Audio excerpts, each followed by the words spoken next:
No. The minister is sleeping. You can't say that's not the point of order. No, Josie, are you condoning people sleeping now? Josie, has it come for this minister that we pay so much, Minister Maite, she's sleeping in parliament, and with that position, she's going to fall. And the minister will have fall. She's still sleeping. Honorable Member? She's still, I don't know. What's happening? That's not a point of order. Take your seat. No. The minister is sleeping. You can't say that's not a point of order. No, Josie, are you condoning people sleeping now? Josie, has it come?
This station rules the nation.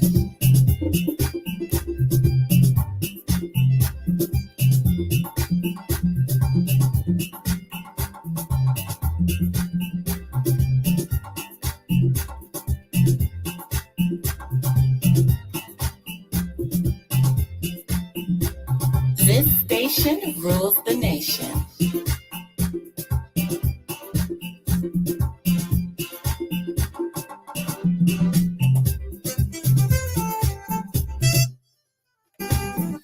Oh, yes. How lovely it takes to be back on the radio. And this is what I love doing best. Bum bum bum. Bum bum bum. Dum dum dum. This is what I love doing best. Good morning, folks. This is the TBS, the True Breakfast Show. Been so consistent. Truth 96.1. Broadcasting 7 days a week, 18 hours a day, 365 days in the year. 96.1, the heart and soul of Liberia. The love of liberty matters, yeah. Let justice be done to all. Good morning to all of you listening. Life gives you strength. Life gives you strength experiences. Sometimes life shocks you. Sometimes life may surprise you. You may end up making wrong judgment or mistakes in your anger, in desperation and frustration. However, you get a second chance, correct your mistake, and return the favor. Be kind and generous. Learn to appreciate what you are given. Our motivation from Bobby Bleeder Addison this morning. It says, life gave you experiences. Sometimes it shocks you. Good morning, folks. We are to serve you breakfast on the Thursday edition of the True Breakfast Show for now, straight up to 10 o'clock this morning. Good morning to all of our silent listeners. Those of you viewing us on the Facebook would like to say good morning wherever you find yourself. Good morning to all of the leaders in our country. It's good that we respect our leader. Good morning, His Excellency President George Weah. Waking up this morning. Good morning, President-elect Joseph Boyka. I would like to say good morning to you drinking some green tea this morning. Yes. Good morning to those in the health sector. Yes, the Southern Listener Association. All of our lawmakers, congratulations again. Let's hope you serve well. Yes, my name is O'Neill Roberts. This is O'Neill Marka Davis, serving you breakfast straight up to 10 o'clock this morning. Yes, good morning, Marka. How you doing this morning? Good morning. Good morning, O'Neill, and good morning to our followers this morning. You always have to do some technical stuff. Yeah, let me do it well. Are you adding a? It's okay. Are you adding a council of dean? So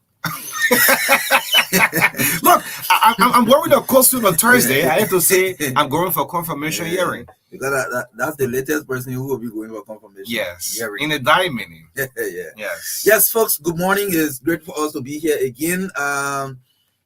William Johnson Encyclopedia. Good morning. It's great for us to always be together. Say you call it William Johnson via the airwaves. This other guy says in Encyclopedia too. Okay. Marka was called William.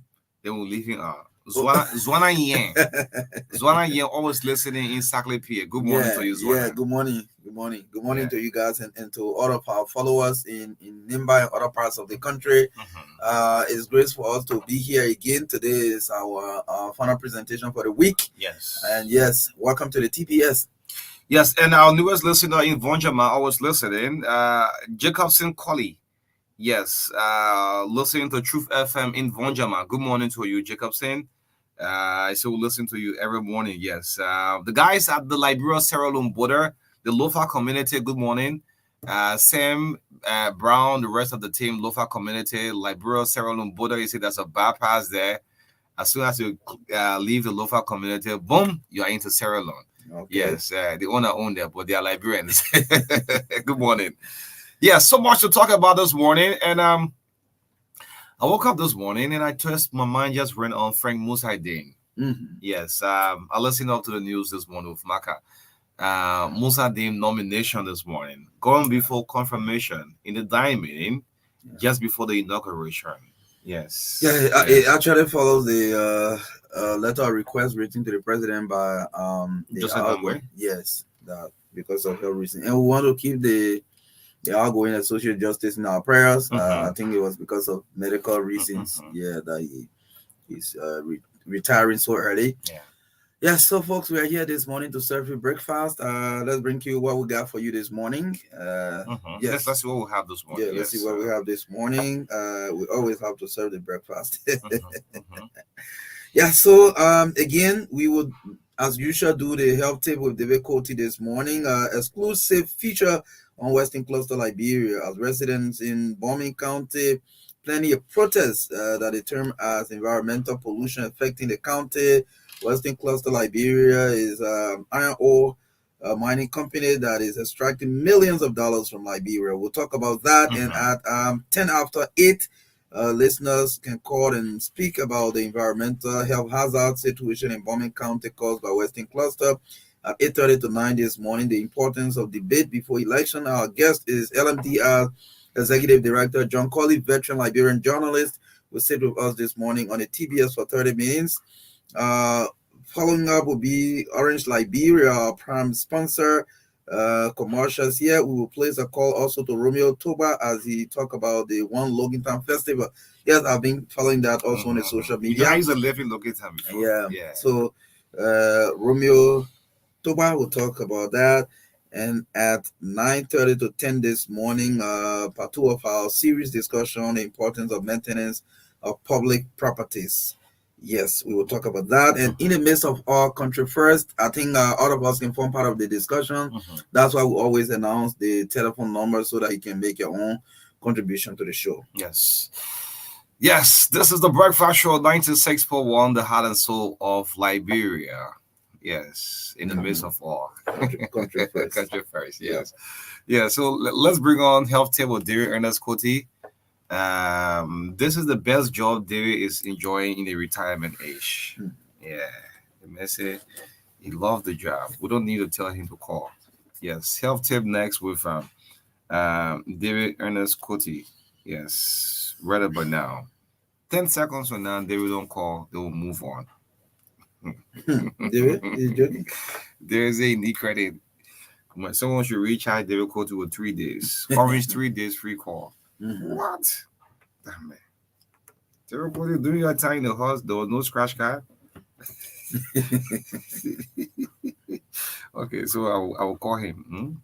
Yes, let's call him. He really said that? Yeah, I think so. Tell me, For the very first time. Yeah, during that time, you know, when a lawmaker, there was no giving of scratch card. But let's place the call to him right now. For our health tip this morning, there is working in my own budget. Yes, so we have to manage the call. If not so, then we'll move on. Yes, I would that big company stays here. I'm also very happy to do. I mean, something happened to you. You're wanting that big company. I'm not afraid of. Yeah. I don't care nobody. I'm not afraid. I'm here alone. Go ahead. All right, thank you.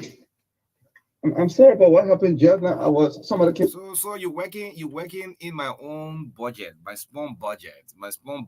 So I don't want to harmonize this. Yes. I said, I beg you. I'm working in your budget.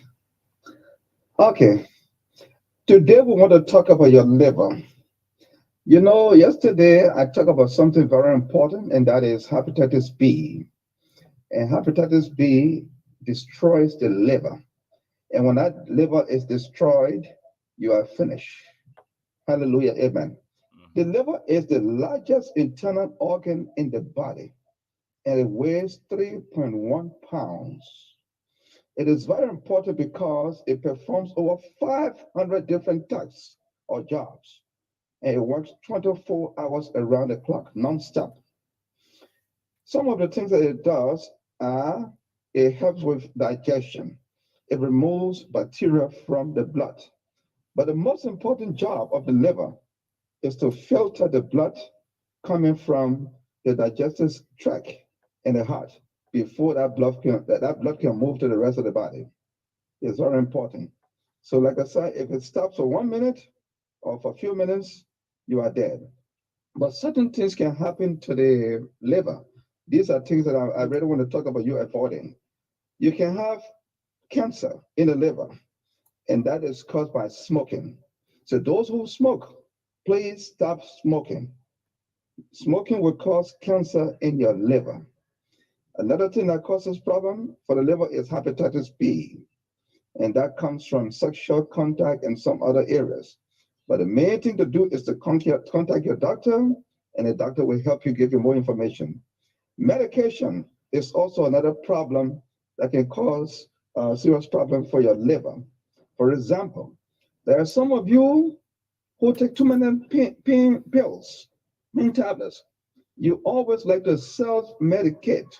You get sick, instead of going to the doctor to prescribe medicine for you, you just go to one drugstore. Mommy, you got pain tablet here, my back, man, my leg, my head.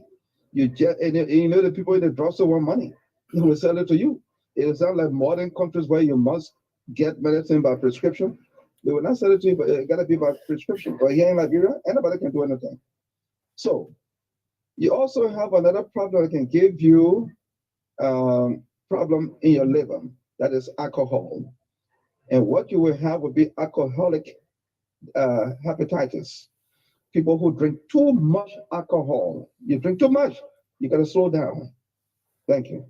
Now remember this, the importance of laughter. We talked about this before. We remind you again. It is good for you to laugh for 15 minutes a day of fake laughter. Just fake something and laugh. You say fake laughing? Yeah, fake, yeah. Okay.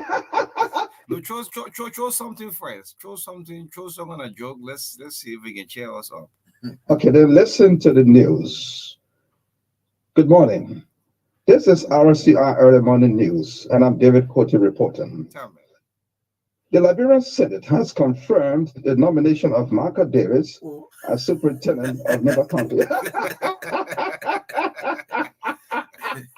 Oh, Marka Davis superintendent. Wait.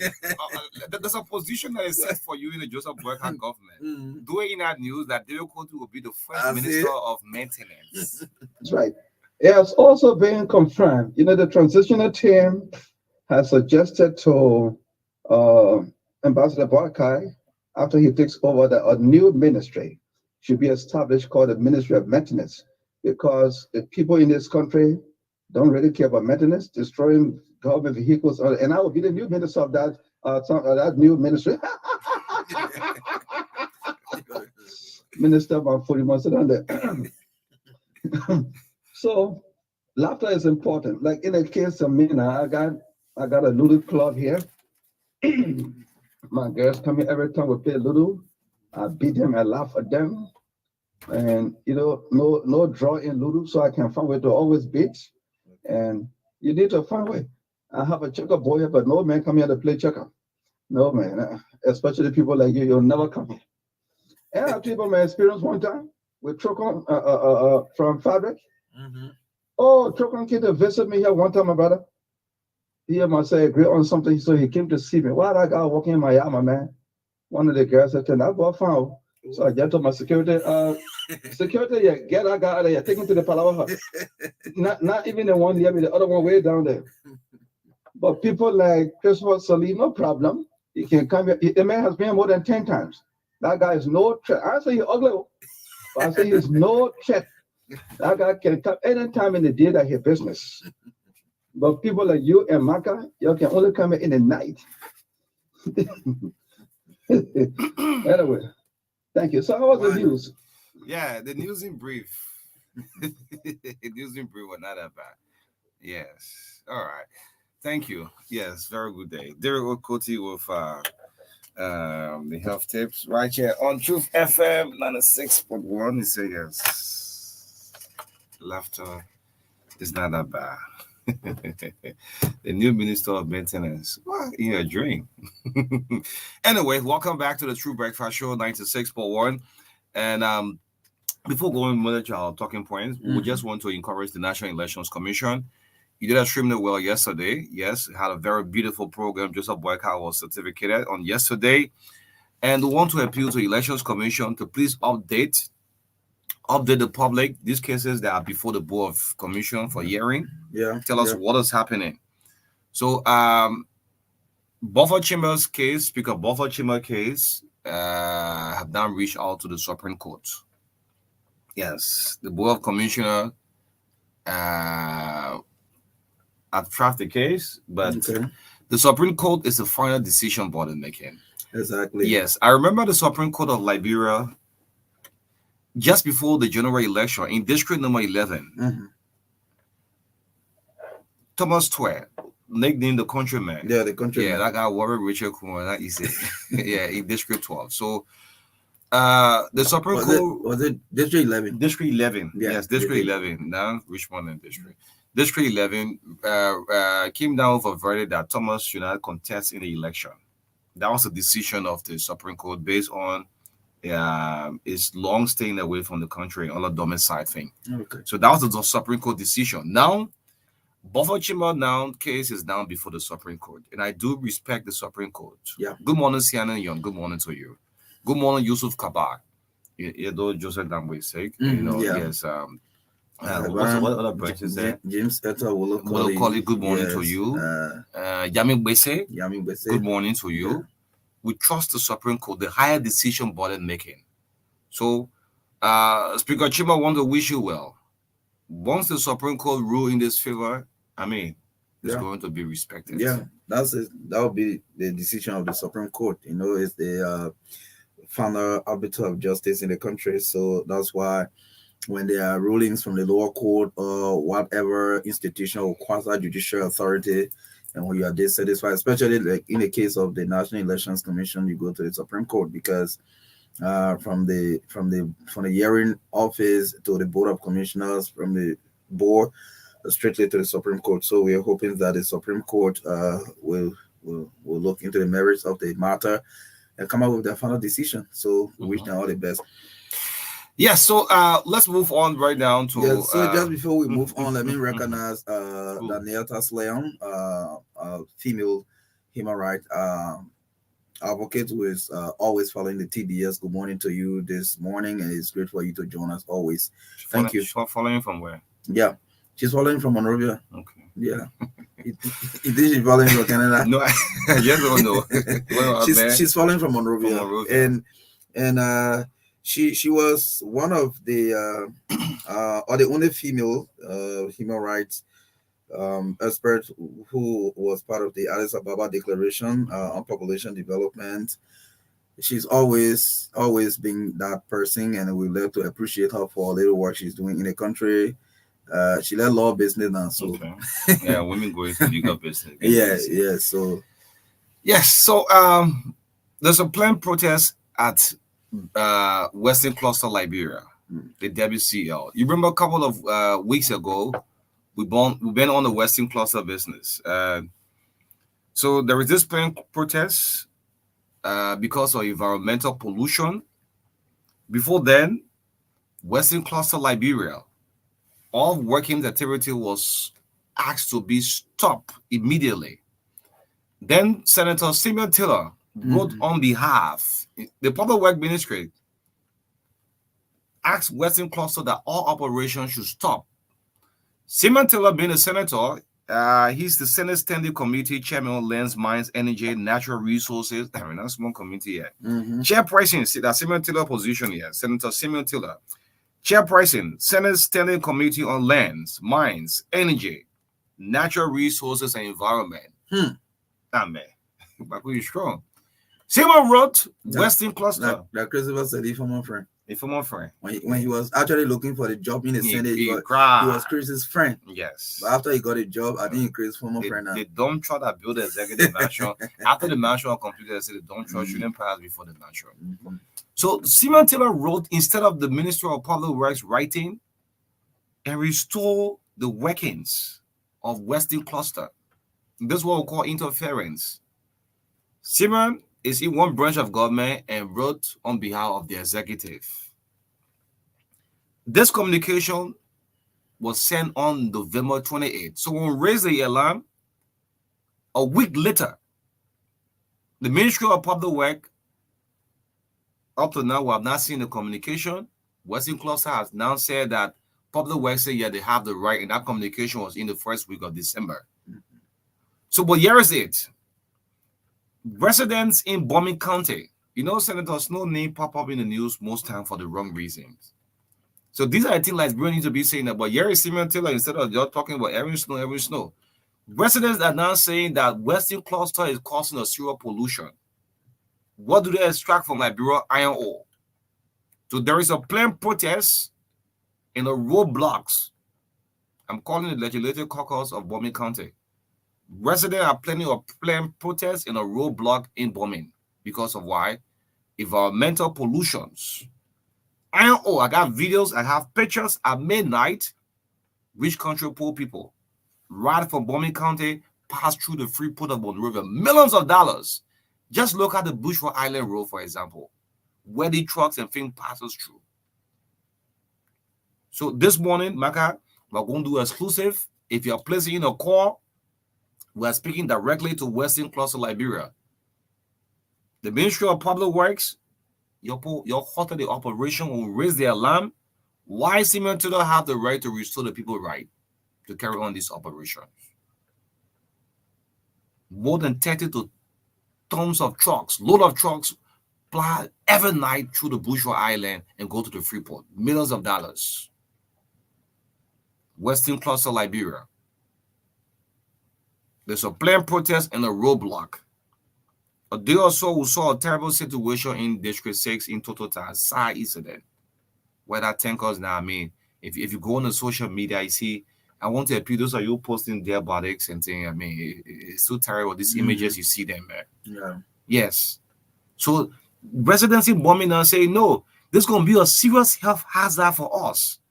This company here, we're talking about pollution, no one is saying nothing. Cementilla, no one is saying the resident, when they do this roadblock, it will affect those who coming from Kidman bombing. If you want to leave from Monrovia to go through, you won't have access because there is a planned protest in a roadblock.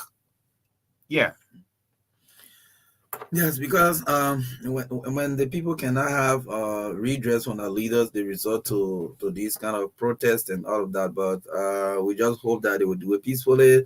However, I think it is important that the authorities responsible do the needful to ensure that the right things are done. Most of the concessions in the country, they will sign. You know, that's why I always say, sometimes when people come to negotiate concession, the Liberian government officials sometimes act as though they are begging the people, or they are so anxious for this concession, not knowing what the people are. I mean, the Liberia looks like a cake when the people come for this concession. You understand? They really need the business to do, so you have to put before them what is needed. Okay, you know, you negotiate some of the concession as if you know, we don't want to go back, so let's be moderate. No, we should not be moderate. If they say that this concession, in the concession area, there should be road construction, there should be safe drinking water provided to the affected communities. If they say there should be schools, health facilities, and all of these things must be done. They must be done, because guess what? The raw material, these concessions are taken out of the country. I mean, they are getting depleted, and you can see nothing in the concession areas. Nothing. So when the people raise this issue, and then government officials almost come in defense of the company against their own people. Yes. You understand? Government officials, you suppose, especially members of the legislature. Senator Taylor, you are a member of the legislature, a representation of the people. But the people are complaining about something, but because of the interest of the concession, you say that the concession go on, anything happen to our people that eat. You understand? I'm telling you. So the people say nothing will happen to us. Since our leaders cannot stand for us, we will stand for ourselves. We will stand for ourselves. So if there were issues that needed to be addressed, for which the Ministry of Public Works halted the operations of the company, it was appropriate, instead of the committee rushing to write the ministry say, oh, lift the ban. No, let these things that are lacking, for which the people are protesting or contesting about, be settled before you can lift the halt on the operations of the company. But you get the same conditions are still existing, and then you lifting the stay order on the operations. So I mean, in whose interest? In whose interest? Sometimes our leaders act as if the concessions are giving too much to the country. Look, let me tell you, the gold mining company, the iron ore mining company, you have to hold them with tight hands. How come you will be mining gold? You be mining iron ore in the construction area. The people don't even have access to safe drinking water, road. You know the cost of these minerals. So Marka, it is shameful. It's shameful. I'm here looking at because I've been in contact back and forth with some residents in bombing. So I'm here looking at the risks. Yes, because I say pollution, environmental pollution, right? This will cause serious health hazard, right? So iron ore mining causes air pollution in the form of natural oxide, carbon dioxide. No safety. There's the mining operation, and the resident feels that yes, we are exposed to carbon dioxide, monoxide, diesel generators, trucks, and other equipment, and this will cause a serious health problem to our people. This is what the resident, are trying to push, because we're exposed to this mining company, and what the companies are doing for us. So instead of this roadblock and this protest, we want to call on Liberians. People say rich country, poor people. Mm-hmm. Look, a guy sent me a video when I see the trucks, the loads of iron ores that has been extracted that passes through. Look at Lockington Road. That whole road is messed up. They play the truck passing though to take these millions of dollars to pass through the free port to leave. Which country? Poor people. So let's do a phone call. And leaders with poor mindset too, Yeah, because yeah. if millions are being extracted from the country and somebody give you 10,000 one day, you think they have done you so Yeah, good. done well. That's poverty This mentality. cannot be in Ghana or Nigeria. That's poverty mentality. The iron ore alone, the truck that passes through. Look at Lockington Road, for example. That pass through that way. Out of your country. And you see it every day. Then the people who live in the community, in the county, and say, look, our health safety is at risk. Yes. The leaders make like bro looks like a farm. People come from other places and just harvest and go. Yeah, man. They don't care what's happening on the farm. Yeah, man. Yeah, man. Let's do phone calls on this one. This is look, we have to fix this country. Liberia will change, and I'm thinking what is from the top or from the motorbike man we're riding or the keke man in the street there, or the old man who's selling red light. If this country will make a serious change. The senator now, he's supposed to be so similar to us saying you can write a kind of communication and say, yeah, we'll restore your right to work. And if people raising this alarm, you should find interest in it. Look, our safety is at risk. Because you are the people's senator. Yes, of course. They elected you. Look, let's pick some calls. We are doing this exclusively on the Western Cluster Liberia. The job you got, the people give it to you. You are not nominated or appointed by president or anybody. Yeah, man. Yes, let's pick calls until 8:30 this morning. 0770-153-265. Let's pick this caller. Good morning. Morning.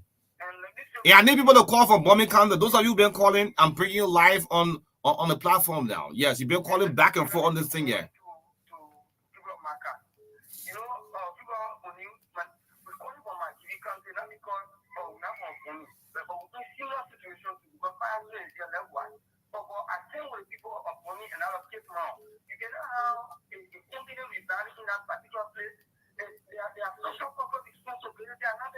So we are calling on the government on that law and even the incoming government to see how best they can institute that particular mandate that will be able to make that particular company to impact the livelihood of the people.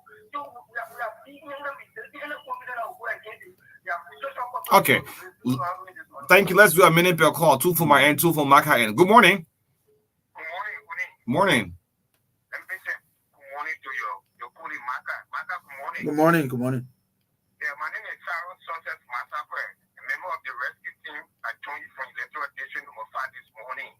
What man I'm President Kobo about to provide leadership for the Mama, go ahead to Birmingham. Forget about District 5, man. Go to the let's be serious. This is the time we call upon the new administration in Bachelor Butler to take the issue of the Western Council. This is very serious to the people of Grand Cayman County. I visited Grand Cayman during the election time, and I see the condition the people going through down there. It's very serious. We are calling upon the new administration to really take a serious step against the Western Council issues. We have lost a whole generation to this thing. Let me see what it is. This is the side can send your reporter that is very much serious. My brother, I got videos. I got pictures here. Marka, if you got call, pick it up. Got videos and pictures from the side there. Yes. Let me pick this. Good morning. Good morning, Marka. Let me say good morning to Uni. This is Alvin. And this is my greatest regret with those from the legislative caucus of the Western Cluster, especially Baburu for me. There's a snow when there. They changed the Mineral Development Agreement to a memorandum of understanding. The MOU.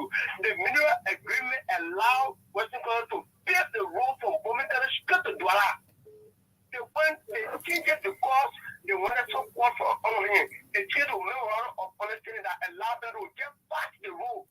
So this is why what you have, they don't think we're going back the road. Because why you have going to change the mineral agreement to the memorandum of understanding that's all. They're supposed to just pass the road. That means you are not taking the interest of the citizen. And this is my greatest regret with the entire of Western Cluster legislative caucus. Okay. Thank you. Good morning. Good morning, Marka, and let me say good morning to Prof. O'Neill. This is the voice of Nukwe A. George, and I call you this morning from a rented resident in Baptist Seminary. Marka, this morning, I'm in a condition where we are being prepared to fall because the situation that lies within the Western cluster is such that we want to thank the incoming administration too, because we want to say this is their responsibility if they take over.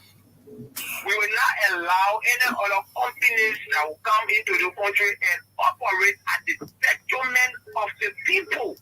These are our resources, our natural resources. We should be natural resources leaving your country. We have social and corporate responsibility that this company should be ignoring. All right. Do not die at the Thank you, Nugwe. Nugwe, thank you. Good morning. Good morning. Good morning. Yeah, the audio is yes, low for thank you. the Thank social you for media. taking my call. Yeah, you can. You know, Marka, to you and O'Neill, I truly appreciate you guys because you're focused on Liberia. You're focused on the people of Liberia. And what you're doing is going to take you a long way. That said, you have these companies that come to Liberia. The government allows them to do what they want to do, most times for a few dollars. The dollars that only they benefit from it and not the Liberian people. There is a prelude that Christopher said he plays on State of the Nation that talks about corruption and what it does to people and how it makes a few people fat cats. You know, our country is so beautiful. I can't understand why people will not invest in their country. Rich country, poor people. Rich country, poor people. So I thank you. Our country is going to change. We will be hard on Mr. Boyka, not because we don't like him, but because we love him and we love Liberia more. So we will invest in this country. God bless you for taking my call. Okay. Yes, you know, coming up before we pick up this other caller, in grade school, they'll say, yes, Liberia is blessed with natural resources, diamond, iron ore, gold, and all of that. Yes. When you travel and come in the country and see the country that is rich, yes. So other countries only depend on cocoa. They survive from it. Look at your country, everything. The train tracks here from Carwell. That place difficulty normally pass through the country looking town, almost going down to the drainage. You know. Let's pick more calls up this morning. 0770-153-265. Western Cluster Liberia. Exclusive this morning. Good morning. Good morning to you and Marka and Koti, David Koti. I just listened to that powerful voice of Mr. Laki, the Reverend. And you see, let me say this. Sometimes back in the 70s, a man wrote a book and said, Liberians are like fish in water, but yet thirsty. You know what that means? You got a fish in the river, the sea, or the creek, and water surrounding all of it, but yet it's thirsty. That simply means Liberia is so rich, but yet so poor because of greed and wickedness. Our people have been wicked from time immemorial. Wicked people. All you talk about Western cluster is just all about greed. The people don't care about the rest of us. They just think the rest of the Liberian people are just a bunch of fools. But look, thank you for the topic. I can't say any more than what Reverend Lake just mentioned. Bunch of wicked people. Thank you very much. Okay, let's see this call on the line. Good morning. Good morning. Good morning, O'Neill. Let me say good morning to Marka. This is Daniel Johnson from Habel to Firestone. O'Neill, for some of all the issue that has to do with the Western Cluster D, we are frustrated because for Bomi is my mother county, and I'm always on that road. But the deplorable condition of that road is something that some of us cannot get over, and you will see the big truck transporting the mineral, but yet it's still the road bad. I don't know. I think our leader need to be far-sighted. Our leader need to be far-sighted in this country to make sure that the people who are the direct benefactors of those resources benefit. But you have made me to carry on a research because I'm up to now I'm trying to find how to understand what you mean rich country poor people. Yeah, do your research on it. Yes, I'm I'm making serious research on it. Okay. Thank you. Let's pick this other call online. Good morning. Good morning. My name is James Corey. I was the leading advocate in the Buduburan refugee camp. I led the Liberian to the president office in Ghana. What is happening in Liberia is a lot of cowards are in this country, and then they are now having educational capacity. Even when you put a topic on the radio, people are called, they are not able to technically, professionally contribute to the topic. If you call them now, let go and block the road from the company movie, they will not do it. Cowards are in this country. They don't know the country in Ghana. They used to give us. So Mr. Collins Mr. Collins, yeah. Yeah, listen up now. Instead of doing roadblocks and protests, let's call to feed, like we're making mention of Stephen Taylor and all other officials. Let's put them to the feet to get their attention. The law is clear on those who are elected. When you are elected in our house, you are not autonomous person. You don't have power on your own. But you tell people you are not impeach a representative, other people pass behind and go to him and collect money from him. That's how the country is running. Small country can't go nowhere with just telling around in one place. What's wrong with her? You came my mouth, you came my power, I vote for you. Is that the kind of people poking and worry? That was some of who are quiet in this country. All right.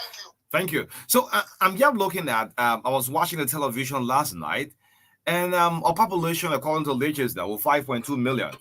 Our coast is about to host the African Cup of Nations, our nearby neighbors. So I'm just looking at, I said, wow, would Liberia ever go into such a venture? I'm looking at Yamoussoukro. I'm looking at Abidjan, Danale, and the camera view Ivory Coast at night. Is Ivory Coast different from us with all the natural resources we do have? The African Cup of Nations just next door neighbor, January 13, I think, yes, it get on the way in Ivory Coast. But see what leaves Liberia. Look, we'll save it for another time, man. This is just part one with Western Cluster. Next week, we'll do a non-stop, and this time around, we'll continue to call our leaders. The reason why I'm making mention of Simon Taylor, because Simon chairs the committee. He wrote and said, yes, Cluster, go ahead, restore your oil right. 2 weeks later, before the Ministry of Public Works said another communication. None of the people are saying, well, they are saying because of health hazard. This is not good for our environment. Anyway, let's move on. This is the True Breakfast Show. I guess, I've walked in the studio already. John Colley will bring you in about 2 minutes. But as we close up on this matter, again, we want to say, as we think positive for our country, we have a lot to do as Liberians if this country will develop. I'm still thinking if Liberia will make progress, whether it will start from the top or will start from the bottom down. I'm still here thinking. Our next door neighbor, Ivory Coast is having the Nation Cup. Whoever dreamed that the African Cup of Nations, maybe the next country now will be bidding for it, will be Sierra Leone. And we're still behind. We're still behind. With all of the... Look at night at Western Cluster. The iron ores that have been taken out of this country at night. Which country? The roads are even drive to go. Amen. The CRS, your corporate social responsibility, the CSR, they're not even doing it. Who to put these people? The oversight. So what is the oversight from our lawmakers now? Senator Taylor, that communication you sent, and the people, if the people do a protest, look, you'll take the protest and bring it to the Capitol building and ask for this Senate committee chairman. We are going through this. This pollution will stand at risks. This is carbon monoxide. Carbon dioxide is dangerous for us. And it's causing a serious environmental pollution. You're not saying nothing about it. You want to carry protests and do a roadblock, there'll be no operation on the mining site. Is that what you want? In other countries, these things don't work. This is just part one. Anyway, let's move on and see if we can bring on John Colley, a big brother who have been in the media for a very long time, been doing what we call debate.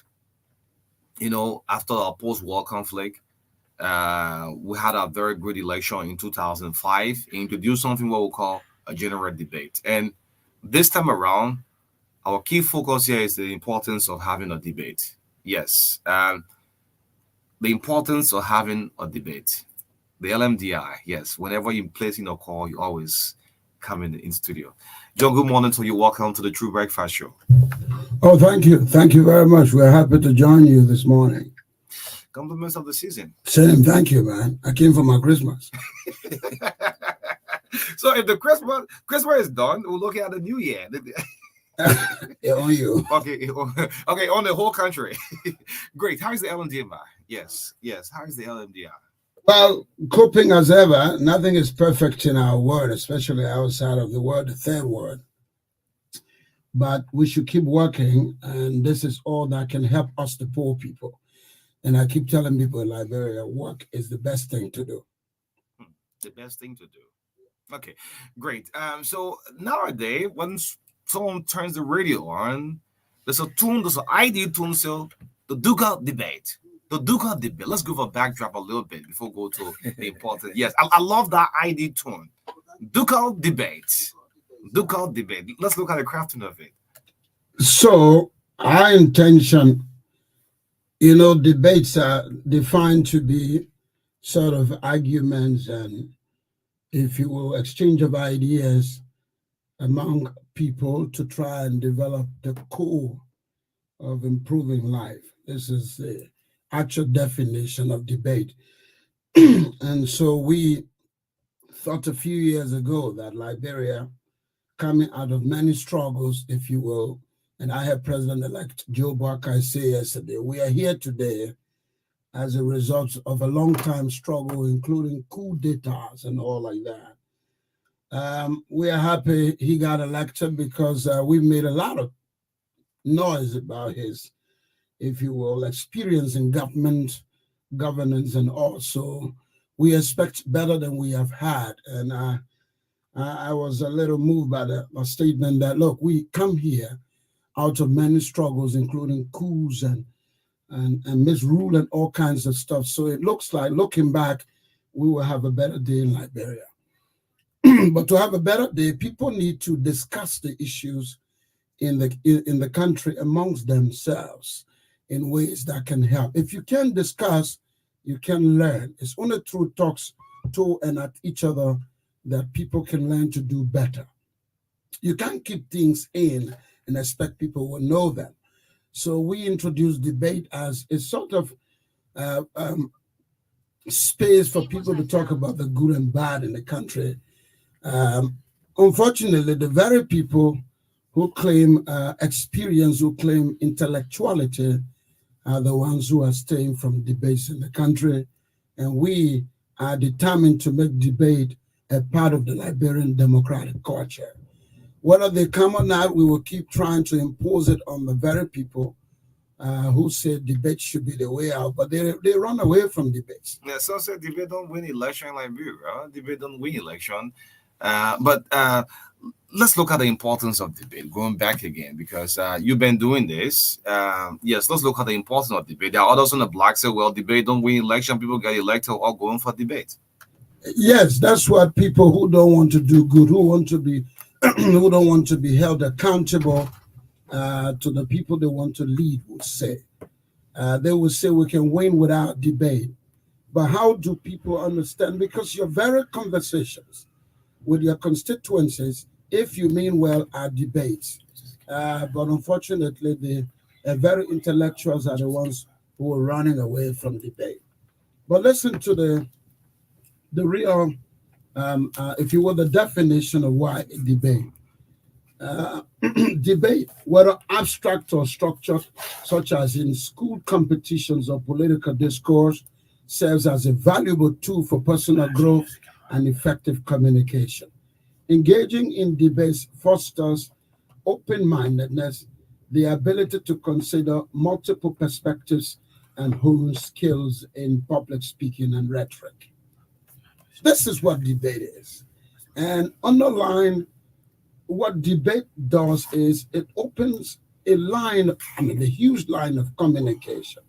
It works as a tool for fostering open government, open-mindedness, and it helps to progress things in the country. And so to see people and to know that our intellectuals in the country are running away from debates. Most of the debates we have had in the country in recent times were abandoned by the perceived intellectuals in the country. It was surprising in Bapulu. Americans stayed away. Okay? He won the election. He won the election, but he has now an obligation to explain to people what he wants to do in broader forums. You saw him, he had to run back to the US to tell people in town halls who he's become, what he wants to do, what he will want to accomplish. Now, he needs to do that more in Bapulu, not in America.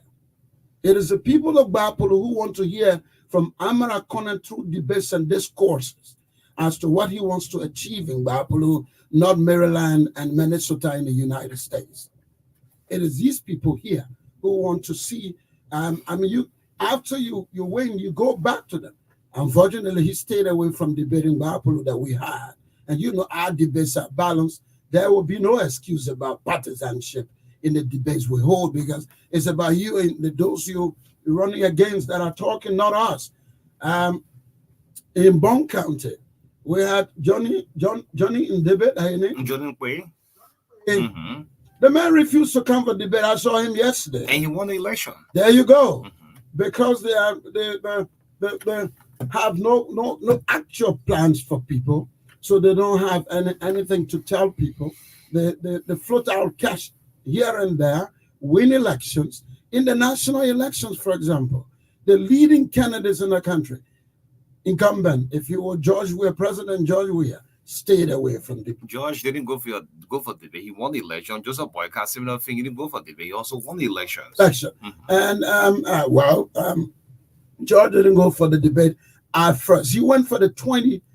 Was that the 2005? That was your first major debate. That was the one we had with support from Talking Drum and E.C. Balatra. Then that's the only debate he went for. The rest of the debates, I'm told, he was informed and told by his people, don't go for debate. That's bad for the country. And now elected president Joseph Boakai joined him and said, if he doesn't come, I'm not coming anywhere. So he joined the fray of not coming for debate. Then you had Commons, the other intellectual. He never responded to anything. He didn't even come for debate. His vice presidential candidate, we have vice presidential debates across the country, 4 of them. She refused to come to any. Juan Kuhn, vice president-elect, he refused to come for any of those debates. Today, they have the obligation to go to these places and explain to people what they intend to do. This is what you can do at debate. Now, you're seeing what they are doing at the legislature. Nangbe Kun from the ruling party, Richard Nangbe Kun, right? Kofa, he promised first and then he declined later on very lazy grounds. Very lazy grounds, all of them. Musa Belete has backed down. We're hoping we can hold a kind of deputy debate, hoping he will come. We've listened to Sam Koga, who's promising to come. But you can understand, in their cycle, they are crossing deals to try to get who will become the speaker and deputy speaker. Okay, so let me take you to this. December 20 was all set for the speakership debate, right? It didn't go as planned. Now, is there a fallback position? Let's have the debate for the deputy. I mean, yet and still, some are still reneging to show up, but you still consistent and say debate is important. Is at debate you tell your people what will you do as speaker or what you do as deputy speaker. You see, what these guys emulated is the United States. I mean, Kofa, for example, long-term American resident who's lived telling people debates and good democracy are the best for the country. He comes to Liberia and refuses to come for debate. All of them talk about American democracy. It's all flattery of the people. When you talk about things you don't do, you're only flattering people. And they got a lot to hide. That's why you see them hiding. Now you see some of the things they are accusing. What sort of debate do you have? So maybe this is it. if Marka and O'Neill go for John Colley debate, there'll be pressing or attack. I'm just saying, what sort of debate do you have? Maybe the public needs to know what sort of debate John Colley have as the Ducal debate. What sort of debate is that? You remember when you talked about what you asked what the debate is about, and I told you that look, the debate is purely about issues, and then I said, for example, Kofa has raised a concern about personality being kept out of the debate. And I said that was important. And yes, we agree with him. He took that to be an issue. Why did we tell the public what he said? I told him, I'm doing nothing secret here, my brother. Debates are not secret. I'm not doing private conversation with you. I'm talking about debates. And you raise a concern that the debate should be kept off personality issues, and I agree with them. I told the people of Liberia that our debates are personality free. So our debates are not about personal attacks. In fact, they are part of our rules, 10 rules that we got for the debate, right? Like you get not personal with people at all. Treat the issues so that it's good for our countries and for our country, because debates are not about persons as such, because we're not voting for your personality, we're voting for your worth to the country. Okay, so we debate the issues that you bring to the table.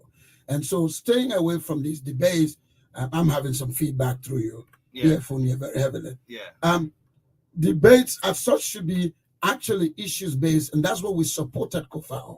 Unfortunately, that's one of the reasons he said you're not coming to debate for.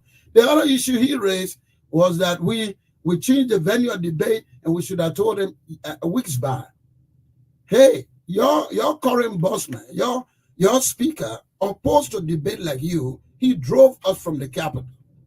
He told down our staff and said, you can't hold debate here. But interestingly, the definition of debate says that debates are held among people who are competing, especially in assemblies around the world. There's no law on the books to stop debate from being held at the Capitol building. The rotunda, the Capitol building, is in fact the place, the macrocosm of debates in any country in the world.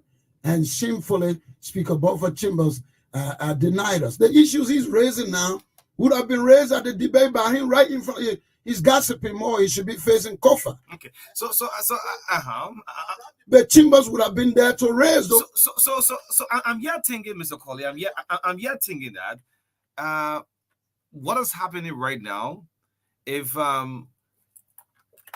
yes, some technical adjustment is happening in there. Yes, so I'm here thinking now, if the lawmakers now should take out the bravery, like these things happen in other countries, right? If Richard Kuhn is contesting, the lawmaker from District 5 or District 6 should come out and say, yes, I agree to sit on the national platform.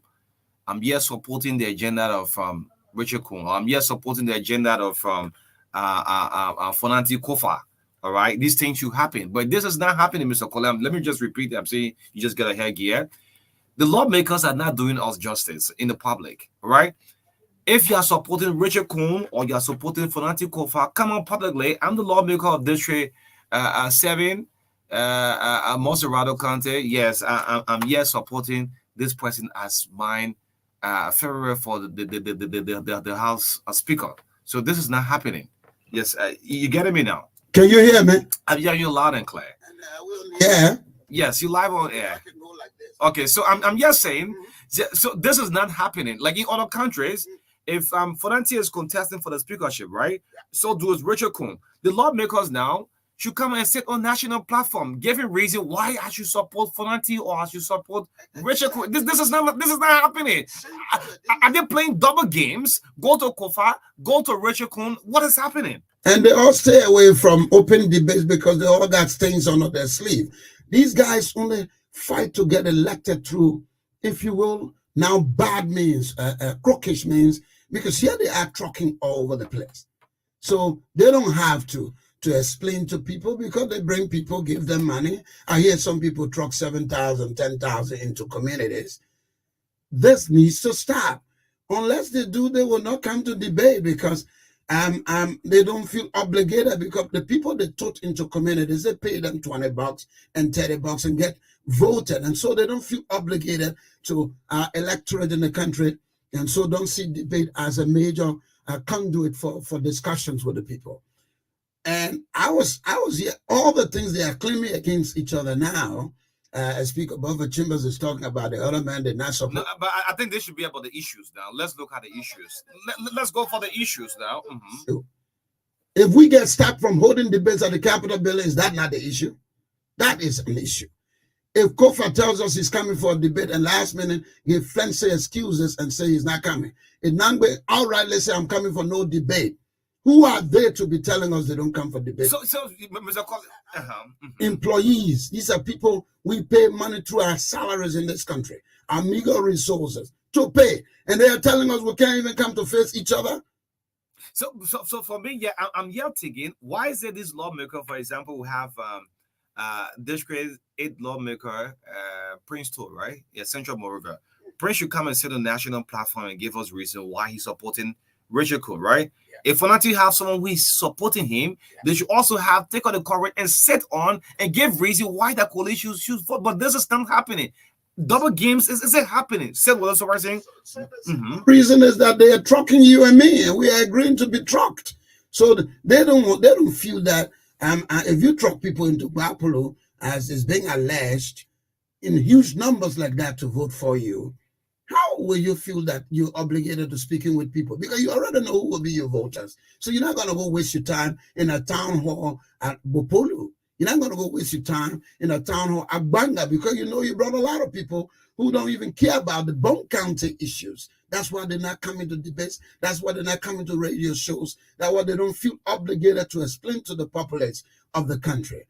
And then they choose to go and sit down with a few journalists that they probably get bored. And they say, we want you to come to a hall of 400-500 people who will be able to ask you, Kofa Nangbe, what do you call him? Kofa? Kofa, yeah. Musa Belete. We want to see you in a hall where you will tell people who don't even know you, who you are, so they get to know you for the first time. And not those you truck into communities. They don't want to come for debate because they are busy trying to buy up each other for the votes. So they don't feel obligated. You hear some of them asking me, who will be the audience? Hey, Kofa, you are obligated to Liberia because the representatives that will vote you on your election day as speaker answer to the population across Liberia. So speaking with the people directly is even more important than speaking with your fellow representatives who just got the vote for the people and they'll be voting for the people. So if the people are in the audience with you, it's even more important, Kofa. Okay, so let's move on. Now it's about the deputy speakership debate. Are you planning to do some? And since you're not successful, carry on the speakership debate? We plan the speakership debate, spending anything around $3,000 going into Breeze. We pay for hall and all that kind of stuff. Put up banners, invited people, did all kinds of stuff. Free money they don't give us. Your other guy from Monday will never give you. They don't see a Liberian group as important. Guys like us who do so much work. Have you ever heard them give us $1? But they prefer destroying the money. After we make banner with money, the speaker tears it down, brings it down and says, take it from here. He doesn't even feel that we are important. We are Liberian guys who need to be supported by his administration. And the reason is simple. They keep the Capitol ground so dirty, so they want nobody to. What next? Are you still going to carry on? That's about Capitol. No, you go ahead. I'm just asking. Not you. I'm the one talking here. I should be blamed. I'm responsible. What next? What next? You're not going to die. I mean, what next? Since you're not successful during the debate for the speakership, will the deputy? We are having the same posture from the people. You know, when they tell you yes, then they stop answering. I mean, my Bridge, for example, my sister, we've been calling her and telling her about the deputy. I understand she's running for deputy. Sam Koga has pledged to us that he will come for the debate. He was out of country. He asked us to postpone it. Whether he will come is another story. What the other man? Musa Ability. He promising yet. Before then, he said yes. Doing this. You know that this is a political. How many names you know so far? I mean, how many names you know far? It is. I understand opting to become deputy now, having resigned to that for some political cooperation. Then I see Moiman Briggs is reported to be in the race. Sam Koga is reported to be in the race, and I understand one Fambulede, a new man. You can write him 100 times, he just writes once. and gives you virtually a vague response. But Joe, you've been along for a very long time. Why are you struggling? Why are you struggling? You're writing politicians that are not responding back to you. Yes, I'm a bit confused now. Want to be accountable. They feel this will be a start of accountability in the legislature. We will be carrying debates there every time and then on policy issues. They don't want that. They want it among themselves into committee rooms. So we must force them. And by the way, gentlemen, if you're listening, Nangwe, Musa Belete, Moiman Briggs, Kofa, Fode, and the rest of you, Sam Koga, we will keep you engaged about debates. We are trying to make debate a culture. We're even working on trying to work on a group in this country that will usually work on debates, and you will be made, if not forced. Nobody is forced us up. And the debate is about the issues. It's about the issues. We will make people to answer So why you want to be speaker? Why you want to be deputy speaker? Tell Liberians if you are deputy speaker or if you are speaker. Let know the plan of our speaker, for the next 6 years. Plan. Let's just know the plan of O'Neill Rabos on why he wants to be manager of Truth FM 96.1. Is there anything wrong with that? Then think about a speaker in the country. Third branch of, is that third or second? The third branch. And it's the most important, if you will, branch of the government, because they're the ones who are directly answerable to us, who should take from us in debate. Go to the British Parliament, the House of Lords. Every week there's a debate over there. So I was watching the U.S. debate from the Republicans, 6 persons from the same party contesting for the speakership. I was like, wow, this can happen in Liberia. if I'm from Tehran, Gongo party, and another person saying my back off, we're from the same party.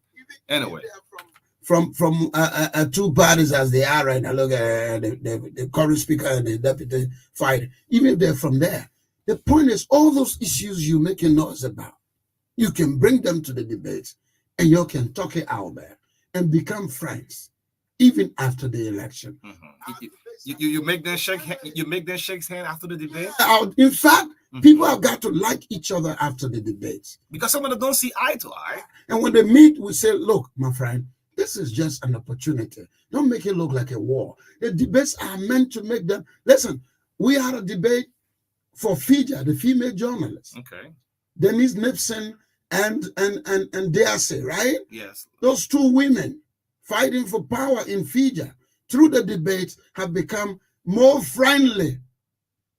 They have feelings and all of that. You are called them, David. And John jokingly, I remember in the by-election in District 18, there were some of my colleagues who were contesting. Some of them didn't go eye to eye. It's like, wow. So at the debate, you forced to see each other. You arrive before time. The debate at 9 o'clock. You should be there by 8:30. The same rooms. You gotta talk. And there was someone was basically on the phone, going back and forth. Tended to do to Kofa, Funati Kofa, Kunangwe, and the current speaker. Okay, so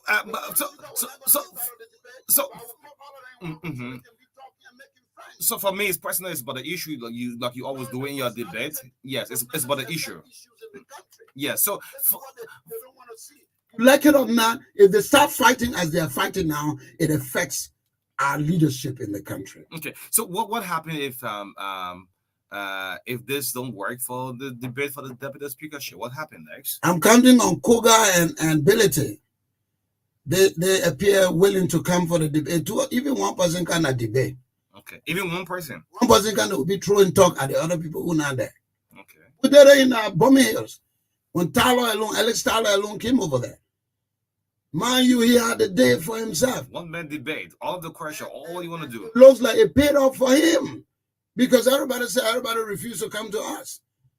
And the bulk of the voting populace is in that region, the capital of Bommy Hills. Yeah. So you can see what debates can do. They all refused to come. The one man came later. What you call the man? The other man will run Setuma. Maurice Setuma. He organized the debate. I said, out of what blue? We don't want you pay for the debate so you don't influence the debate. And even if you're paying for it, do you have the money to pay $6,000-7,000 to us that you will not need for your post-election livelihood or something?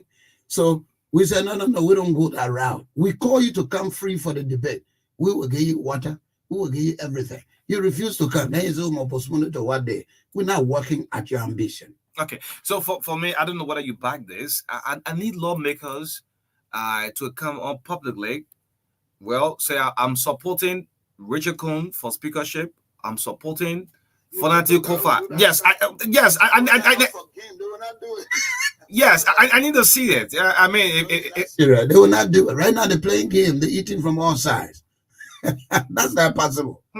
Leave that one there. But a lot of guys don't want to come for debate because if the other guys come, their appearance in the hall and all like that, people don't want to be strict with this country. When people are out of power, they make so much noise about being good. Once they smell power, get close, man, they are different.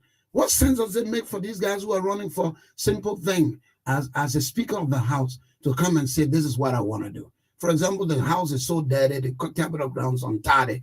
What's wrong with somebody coming and saying that? We got new leadership coming, so forget about that. Should come. I will not forget because that's one of the mean things they're claiming to do. You hear your man Billy the other day. He said, I'm going to that Capitol building to clean it. Now he's resigned. I hope you listen to him. Why are you telling me, my man? You listen to him as well. I know, man. I'm a man too. It seems a man with Buffer Chima too. Buffer Chima is a man. Yeah, Buffer Chima, Buffer, you like it or not, we'll come visit you. Great. So before we do the telephone line. My man, me, I got enemy here in this country. Everybody is my friend. The power in this country belongs to anybody, O'Neill. If you can have it through the right means, I'm happy. Ask any of them how many months and years they don't see me. They see me once in a year, once in 2, 3, 4, 5 years. Okay? Ask them. Ask Musa Belete. Who they talk on phone one time? You don't see me for years. I think we met in Secretary the other day when I had a dialogue there. That's how we meet. So there's not somebody thinking that, oh, maybe the other person here is going to be supporting the other man against me. Maybe that debate there is playing against me. Do I know you good? I don't even know you well. I only know you by name. You don't see me. I had a debate in Bangladesh. Yesterday I saw, Johnny, yeah. Yesterday I saw, he said, "Be brother." I said, yeah. I don't even know him. So I thought something, but I saw Jala Griffith behind him. With one big car, I said, but the man look like the man who should have come for the debate. And he said, but the man, then I went there and said, oh, my man, and you refuse to come for the. He said, no, out of country. But the man was, Mama was calling me and talking to me about him. Oh, look, we got to be straight with each other in this country. Let's stop this. Let's not be lying for small things. So that's the first line of sincerity to the people you want to lead. So the speakership election should be on the 15th of January. What time are you looking forward to have the deputy speakership debate? I'm talking to them. I hope Mama Down and others are heavily engaged with the total tap thing. Again, the level of disrespect, of criminality, the level of dishonesty in the country is leading to these kinds of stuff. I mean, ignorance played a part at Totota, which is terrible. Look what we have. And I don't see us playing in March. I don't see our leaders visiting there. I call on President George Weah and elected President Boakai. What's wrong with jointly paying a visit over there? They should jointly go together. Yes. They can transition. You saw that at the mansion. So that only in the clean play they won't go. Two of them should go to Totota together. I'm calling on President George Weah, President-elect Omen Boakai, to go to Totota together. So whatever happened there, that's a national disaster. They are reporting over 40 people now. And this number may go up to 50, 60. That's not small human beings. In what I saw in a 1 minute. Explosion. I mean, terrible. I saw that stuff. Terrible. People climbing over the tanker and trying to bust it up. The ignition of a spark of fire is what led to that stuff there. People knocking the thing. Gasoline.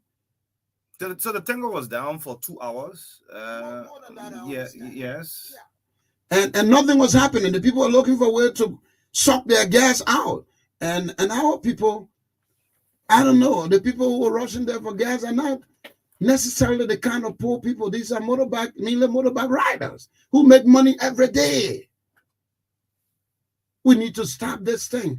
And we hate to listen to instruction today. Everybody going wild.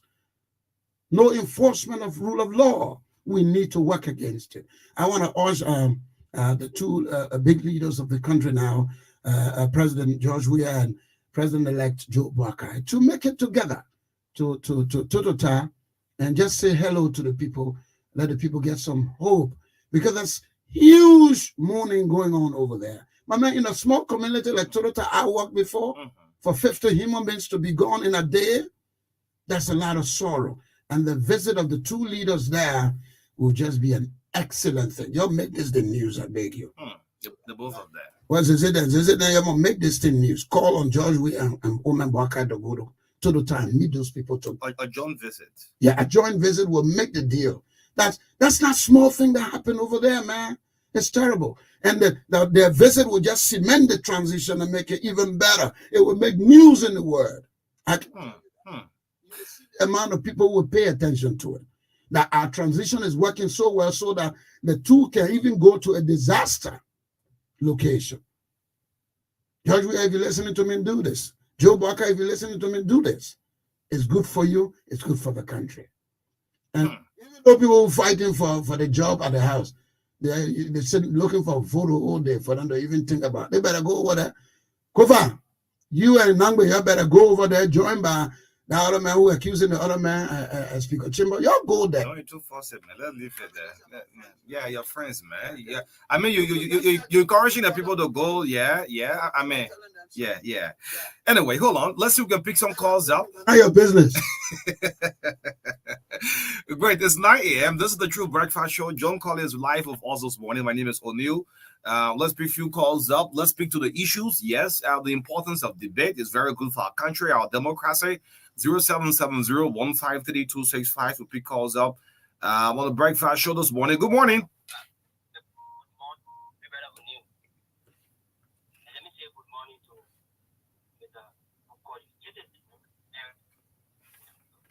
I mean, your line breaking in. Hello? Yeah, go ahead. Thank you. I said this is the voice of Eric Satilo, a very proud net zone neighbor to the director in the studio. Director, good morning. I want to shout out today. Merry Christmas. Let me go to the issue, man. Forget about going to the main house, man. The issue about debate. Let me always say, debate is very important in our country because it helps you explain your platform to the people that you want to represent. The other issue that people will escape debate and they don't want to be accountable. And the sad thing there about it is that vast majority of them carry accountability in their platform. Then why they don't want to come to debate and explain to the people? Okay.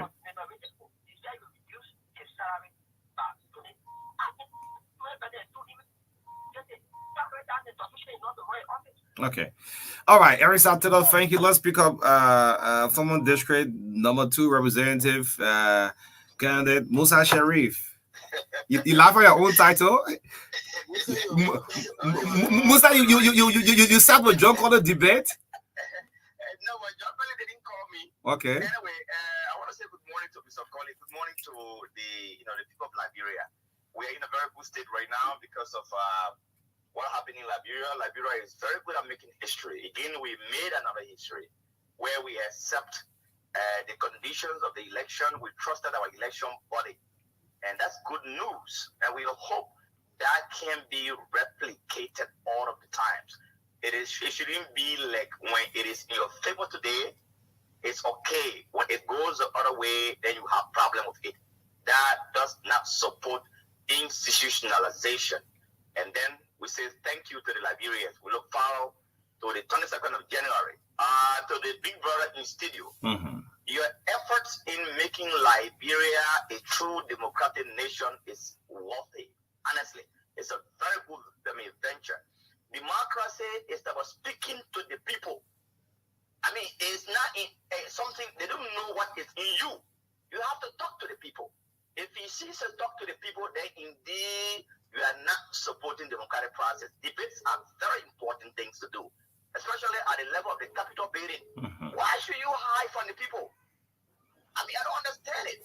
You are a public person. Your intent is to go work for the people. And then if you don't have the courage to tell the people what you will do for them, then you intend to work for yourself, not the people. So, and we can't support that. So we want to urge. We look forward to you 2029 to settle the Duga debate. Musa Sherry. This time around, John Carter will not leave you out. No. I'll be doing that. Let me get this point. Okay. Part of the issues of people escaping debate, they feel that the debate will be undermined and it is intended to get at someone. Until such time, Mr. Colley himself can make it clear to the Liberian people the sole intent of this. It is not to undermine a particular candidate. Let me tell you, that's the reason people shy away. Because they are ill-informed that debate is against you. It is intended to humiliate you and to make you unpopular. Okay. As long as notion is like that, it's a problem. All right. Thank you so much. Musa Sherry, former representative, Canada District 2. Title there. Great. Let's speak more calls. 0770153265. Good morning. Morning. Don't hold the line. Please don't hold the line. Good morning. Yeah, good morning. Morning. Let me say good morning to Governor John Colley. And I want to appreciate you for the effort in making sure that our democracy become a better one. Let me say this. The reason you see our lawmakers are escaping debate is for few factors. One, they still want to remain going for section 8 o'clock, going for section by 11 o'clock. They still want to be using that take-up that is right beside the Capitol building as the area of urine. They do not want to change things. So these guys still want to collect 30,000. Okay. All right. It's level of the line. Yes, Mr. Colley. Listen up. Yeah, my thing is the importance. Just the importance of it. Yeah, man. I'm hearing loud and clear. So to close up, Musa Sharif said something there that we want to repeat. There was no debate for District 2? No, because we were largely doing senatorial debates. Under this year's arrangement, we were not doing rep debates. They were asking you, the radios, to try and help the communities. So we were doing the senatorial, which were the bigger ones, and the vice president and president.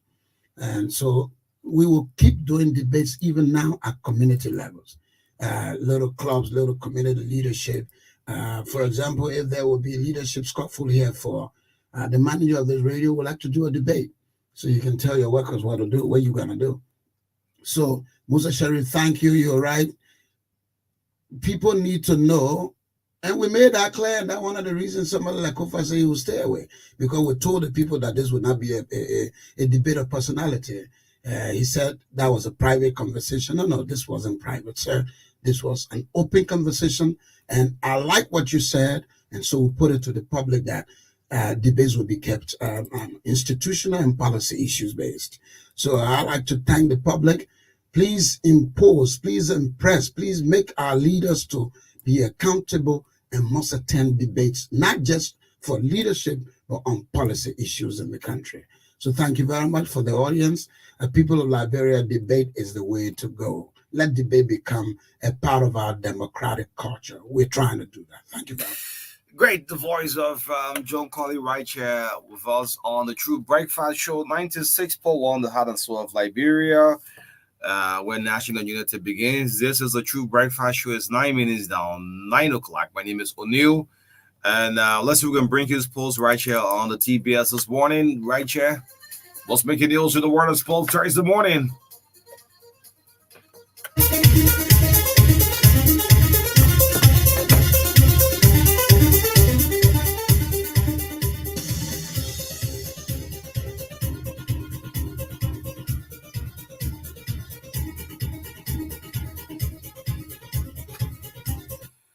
Yeah, so Naomi Tapia is all set to go with Sposos warning. Good morning to you, Naomi. Good morning, O'Neill. Good morning, everyone. The Sixth Judicial Circuit Court of Montreal County is seeking the arrest of former NFA Secretary General Isaac Montgomery.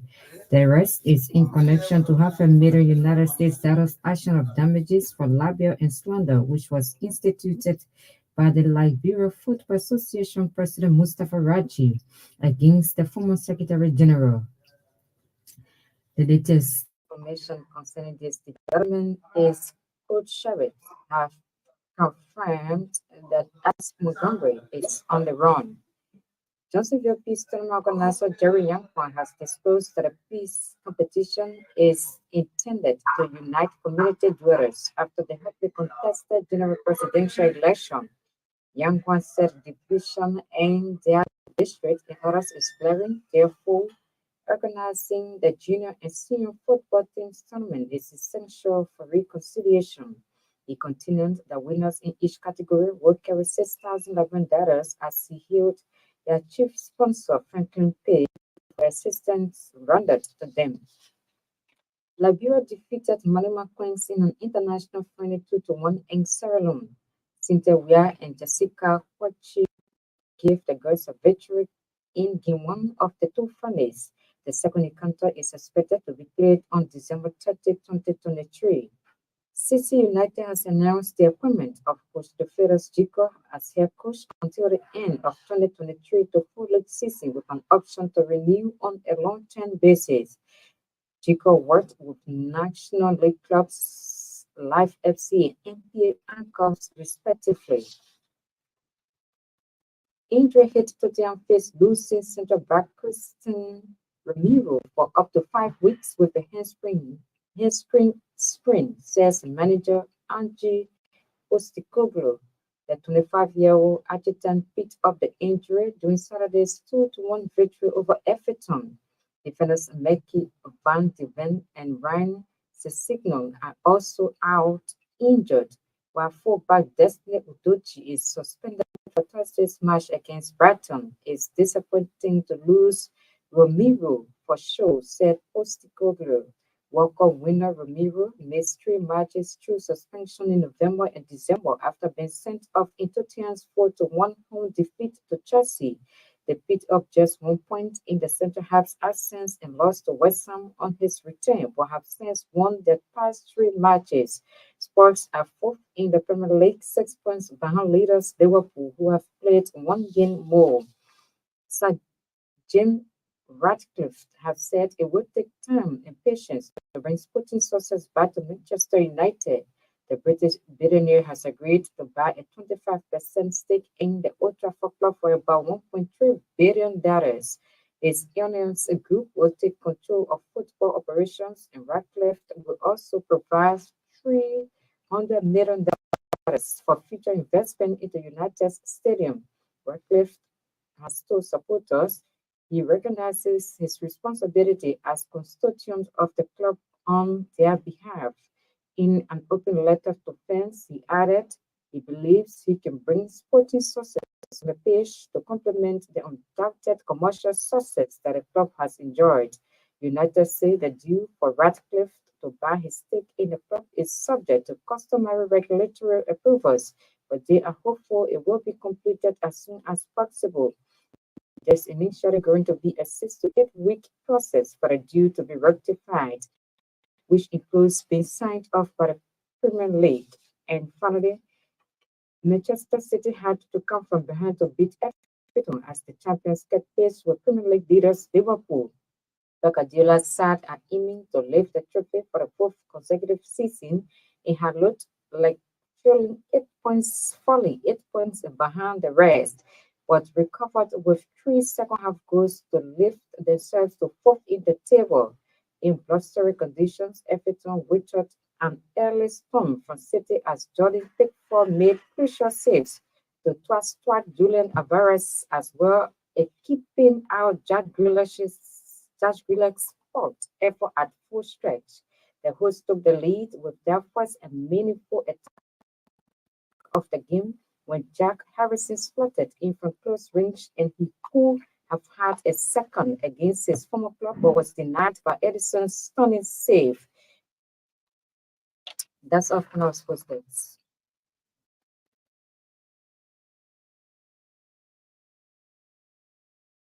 And so Naomi Tapia is right here with sports this morning on the True Breakfast Show. Before we go for our break, we want to announce to the public, Satcom have a new price for this festive season. You can buy the whole package of Satcom for just $35 with a 1 month free subscription. Yes, get a package right here from Truth FM compound here in Tupelo. You can recharge your Satcom here at Truth FM. Those of you listening up in Painesville and other parts, you can now recharge your Satcom right here at Truth FM main compound and get a package of Satcom for just $35. Yes, with a free 1 month subscription. Again, want to inform the general public, Satcom. This is only for the festive season. Terms and conditions I apply. Satcom have this big package for you for just $35. You get the whole package from Satcom for 1 month free subscription. Before that, it used to be $60, but for the festive season, come and get the whole Satcom package for $35, and you can recharge your Satcom right here at Truth FM main compound. So come at Truth FM and get the new package from Satcom, 1 month free subscription, and recharge from Satcom right here with the Truth FM main compound. 96.1 the Heart and Soul Library. Let's go for a break. We'll come back. We'll go live with Romeo Topa. The All One Lovington Festival is coming up, and we'll have a very big, important topic: the importance of public maintenance. Yeah, public buildings. Yes, also coming up on the Breakfast Show. The show is brought to you by Orange, the fastest moving network in Liberia. Don't go away. Whoa, that made a football sonning. Starting today, why not have a little more fun? Why not use money this easily?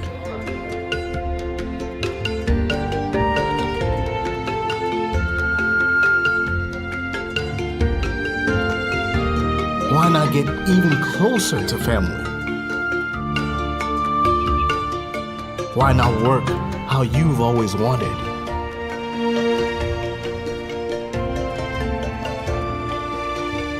Fun, money, family, work. No network keeps you connected to it all, quite like Orange. It's all about what matters to you. Orange. Starting today, why not have a little more fun? Why not use money this easily?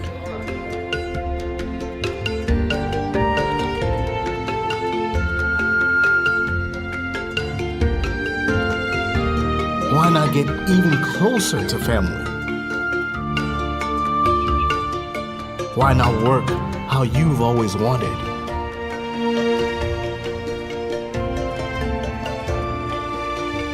Fun, money, family, work. No network keeps you connected to it all, quite like Orange. It's all about what matters to you. Orange. Starting today, why not have a little more fun?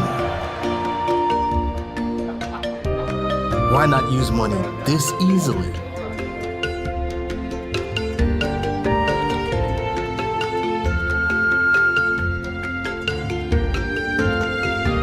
Why not get even closer to family? Why not work how you've always wanted?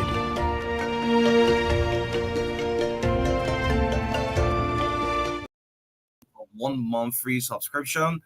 Come at Truth FM compound. Satcom is giving out for this festive season. The whole package is just $35 for 1 month free subscription. You can also recharge your Satcom monthly subscription. Yeah, Truth FM. So if you're out of Satcom, you can recharge now. Come to our compound here in Truth FM.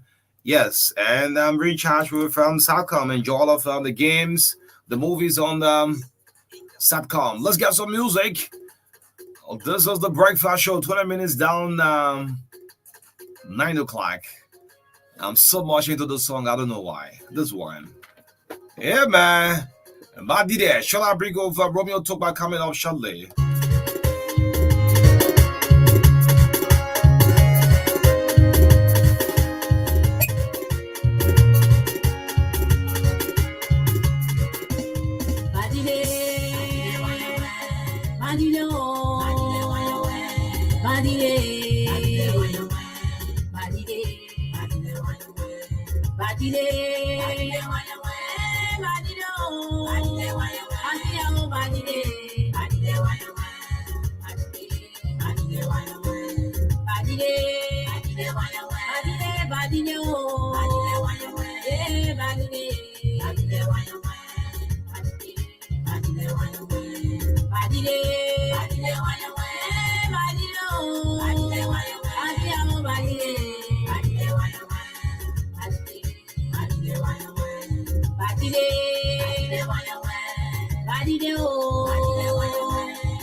This station rules the nation.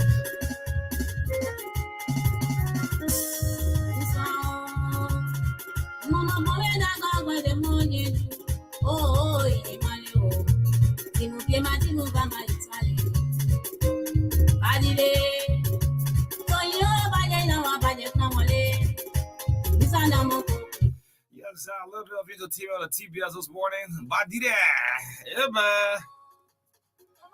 Good morning to you, Terry Corner. Terry, how you doing this morning? Compliments, man. Hey, we're Bridges Willie.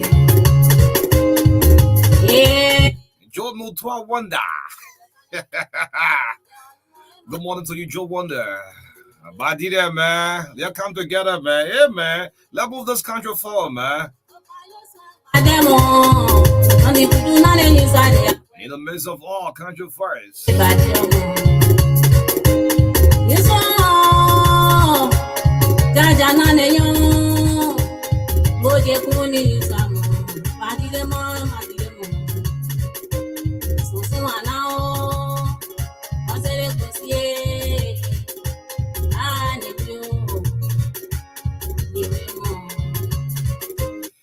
me say good morning to Chief Dr. Joel Howard Taylor.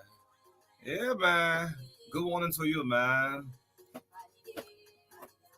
Badide. Oh, man. Oh, Badide. Oh. Badide. Pera Nenswa. Na fuede, onisio. Abonisa tro. Aha.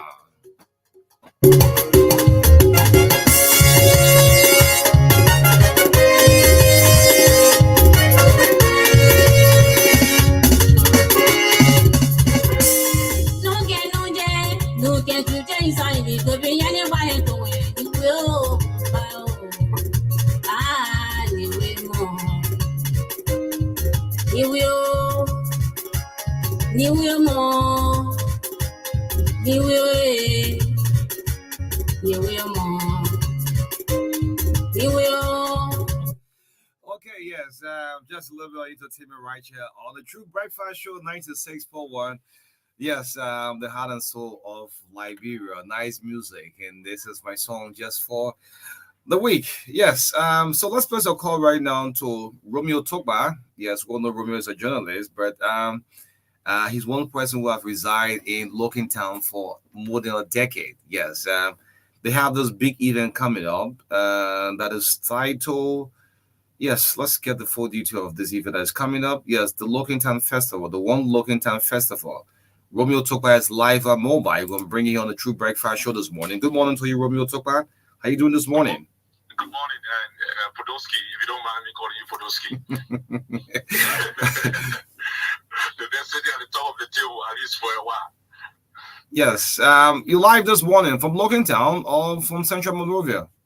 From Lockingtown. All right. Yes, I've seen this event running coming up, the One Lockingtown Festival. You can tell us about it. Yes, Podolsky, I mean, it will be, we'll consider it a crime even if you are not, if we don't see you there, you know, you also have a link with Logan Town. So if we don't see you, it will be a crime. But yes, I mean, on a more serious note, it's the One Logan Town Festival. This is going to be the second edition. We had another edition last year, December, I mean, which was a success. Of course, as much as it was a success, there were one or two areas that we felt that we didn't cover much. So we decided to go back, you know, do quote unquote a post-mortem to look at, you know, our shortcomings and what have you. So this time around, I mean, we are imagining that it's going to be bigger because the euphoria is high, but it's a gathering of sons and daughters of Logan Town, and they're coming together in unity, coming together in the spirit of celebration as we close the year.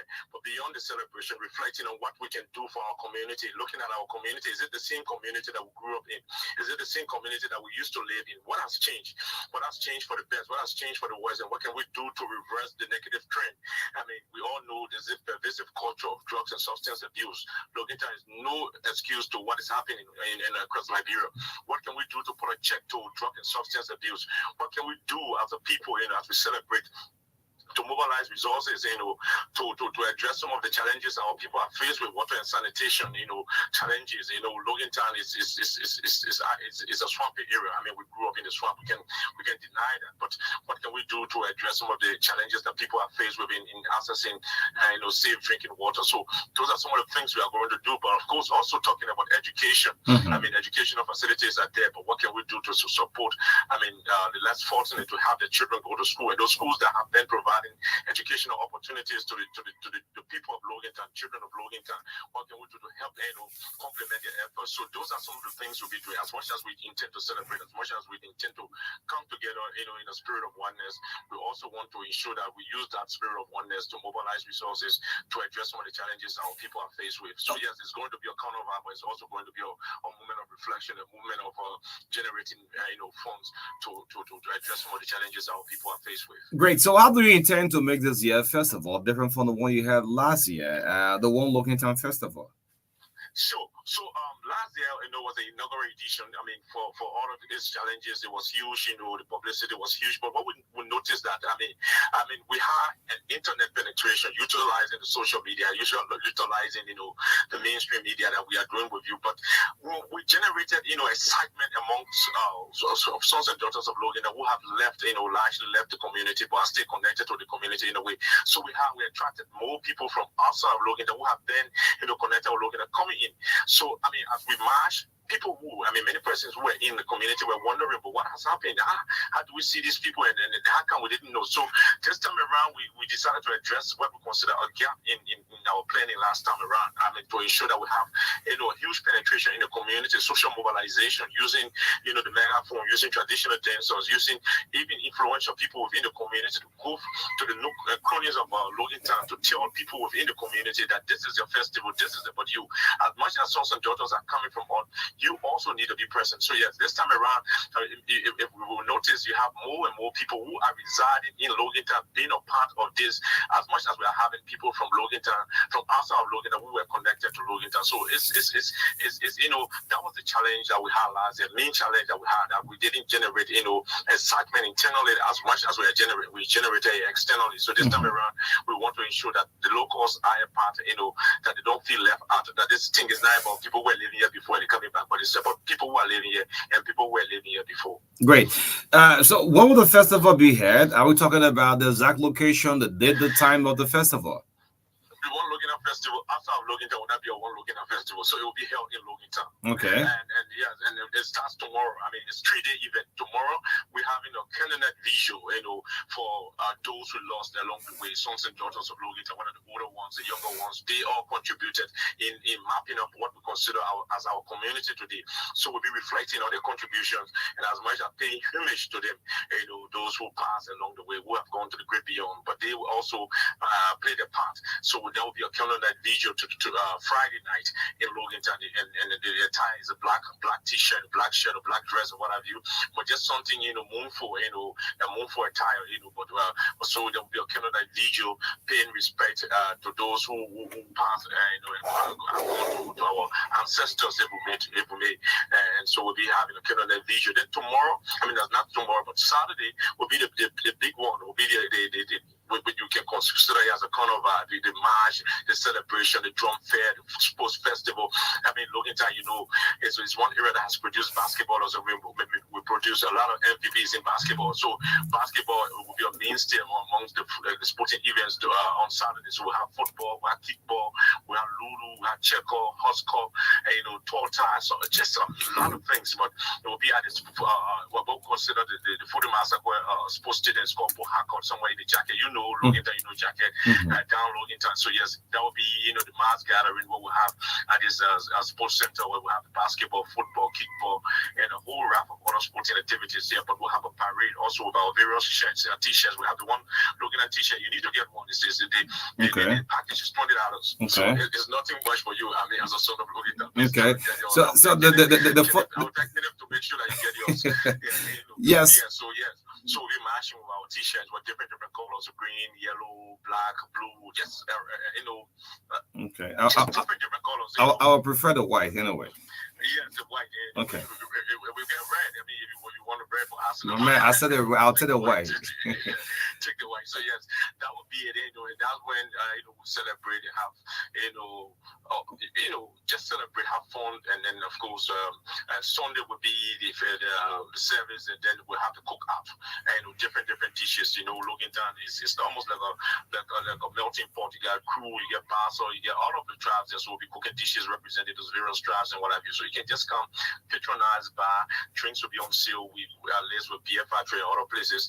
And the proceeds from there will hopefully be going towards some of the things I talked about earlier to help address the water and sanitation challenges and provide opportunities for education, and also see how we can make intervention towards the rehabilitation of some of our young people who have gotten sadly hooked on drug and substance. Okay. So Romeo, before I take leave of you this morning, what's the theme for this year? Is there a theme set aside for this one Logantown Festival? So it's it's called One Looking at Gathering for Unity and Development. So we're gathering for unity and development to unite ourselves, but also to focus on the development of our community. Okay. The sporting event, is it afternoon or morning hours? It's morning hours. It was morning hours. So right after the parade, we'll go to do all of those. So the house-call, the kickball, the basketball. But it's going to be a whole day affair. Okay. So what's right after the parade through Logantown, or on the main street, it's called the Antoinette Tubman Street, the main road through Logantown. Then we'll go back to the Foodie Master Sports Stadium, what we call Pohakot, to do the day-long sporting event. That's where we're going to be having all of those events, whether you want to play that for. We just don't want somebody to be left out, not because you can play football, basketball. There's an opportunity for you to do something, whether it's Ludo, whether it's chess, whether it's checker, whether it's Scrabble, just everything will be there for you. So something will be there for you to play. Okay. Thank you so much, Romeo Topa, for coming through this morning. Thank you ever so much. We consider it as a big opportunity utilizing your platform. And congratulations to you for winning that award. I mean, I think I saw that coming. I mean, especially former son of Logantown. Son of Logantown is always a son of Logantown. For Jackie Alawi. Yeah. So, congratulations. Thanks to you and Marka and the guys there at Truth for the great job you guys are doing. Great. The voice of Romeo Togwa from ECOWAS Radio. Yes, the One Logantown Festival. Yes, it's just on tomorrow. Yes, we'll have to pass through. Great. This is the True Breakfast Show 96.1. We have 25 minutes left with us. Yes, the calls are so back to back. Yes, but let me just squeeze this song. Then I have a very important topic for the next 20 minutes. The importance. This is very important. This is day number 2. The importance of public building a vehicle. How to manage it. We'll do that for 20 minutes. Yes, we'll do that for 20 minutes. And of course, we'll call it a day on the breakfast show. It's 96.1, the heart and soul of Liberia. My name is O'Neill. Good morning to all of you. Someone who's vibing to this music is Councilor Tewon Gongolo. Tewon, this song it's not for Nimba. Yes, it's a gribble music, but he says unifying. He loves it anyway. So I come back. I bring on difficulty, the importance of maintenance of public buildings, vehicles, and etc. Yes.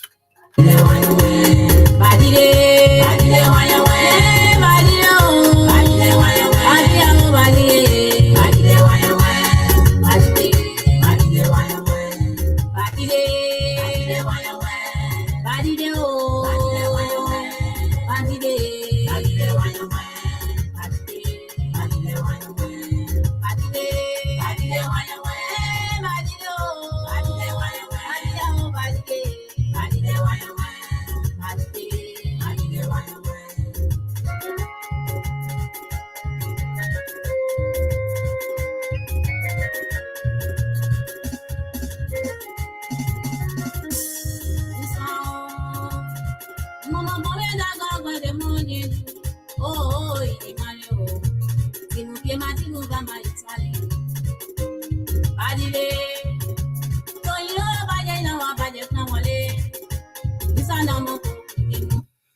if this country will move forward, yes, as I take down the music, yes, if Liberia will move forward, we have to unify the country. That's the only way. Yes, that is the only way. Otherwise, else, government will come, government will go. It will still be the same. We'll still see the same old thing. Yes, unify. Let's come together. Elections are now over. We look forward for a better Liberia. I feel so jealous about Ivory Coast. Last night, I was watching the television and I'm seeing Ivory Coast is about to host the African Cup of Nations. Yeah, man. And we are nearby country, man. I feel so jealous. Constructively, don't get me wrong. Cote d'Ivoire, yes. Abidjan, Yamoussoukro, Danale will all be busy. Yeah, man. Liberia, man. The oldest republic in Africa, Marka. Danane is where I was. You're in Danale? Yes. Yeah, man. Yeah, man. I feel so, I said, wow. And we can boast about it though. This is the oldest African republic. We can always say, yeah, man. But look at, and the next country, trust me, that'll be bidding for the Cup of Nations probably will be Sierra Leone. Yeah, and we'll stay behind.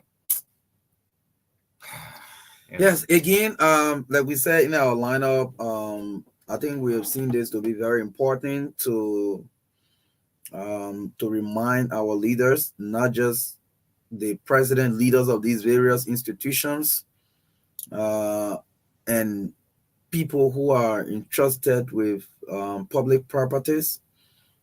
The issue of maintenance that we've said over the time is very important, because the outlook of your institution will speak, or it will represent the kind of person you are. It will say how much respect you deserve from outsiders. Because, for example, if the outlook of the Ministry of Foreign Affairs does not look attractive, I mean, it will almost say that, I mean, Liberia Foreign Service is not attractive. Yeah, of course. You understand? It will speak to the fact that the ministry is not that kind of serious and attractive ministry. So even if other people are coming from out of the country to come and maybe want to discuss serious issues, they will firstly they will enter the compound, be looking at the building, because it will speak to them, the kind of person they want to speak to. But if they see a sparkling ministry, everything inside, they know, okay, we are coming to do business. You're writing the best of cars. Yeah. I want to go to the ministry, yes, or the autonomous agency. It's just like, you have ministry with leakages all over during the reading season. You know, sometimes, I mean, it is frustrating. These are some of the maintenance issues we're talking about. For example, you are blessed to have a government vehicle given to you, and, you know, because of the work you do, and you have this mentality, you say, but our government thing, and, you know, that's what the government will service it. They will service it. You know, if it is a private vehicle, you can use it for sometimes 6 years, but government vehicle to give it to you just in 2 years' time, parking in the garage. And we want to say this also to the Liberian National Police. You understand? We complain about vehicles and stuff like that, but sometimes. So you want us to go back in 2017? How many vehicles were assigned to the police? Yeah, because the police struggle to. Yeah, they struggle, bro. But you know, sometimes when you get a little one, you take it at least. Yeah, man. Police struggle to. You don't ever have a bear crying for police vehicles. Yeah, you know, the police. The police, they struggle with logistics, though. That is true. Yeah. But maintenance is very important.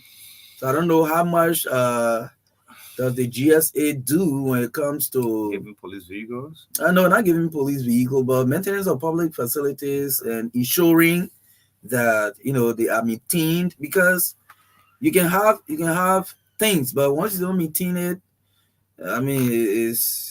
You will still be lacking. So it is very important that we pay attention to what we have as public servants and show out there that we're serious people, because if our outlook doesn't look any serious, nobody will take us serious. Sure. On a very serious note. Great. Okay, the Capitol building. Yes, that area then, you know, there are places in that these are areas that represent the country. Our best building we can boast of in this country is so good. NASCAR is up to date. Yes. The Central Bank of Liberia is up to date, right? Yes. Yeah. Where else?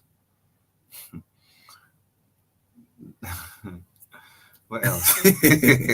Don't call Ministry of Finance, though.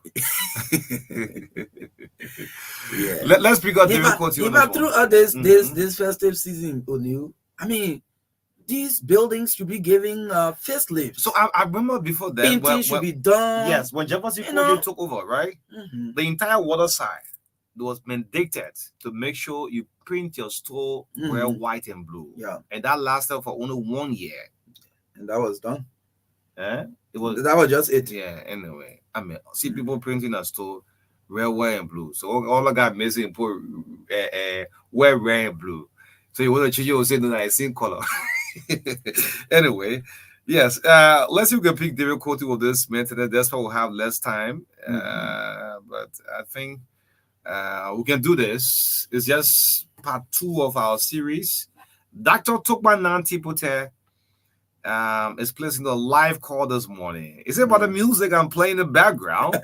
I'm very sure. Yes, I'm sure because of the music.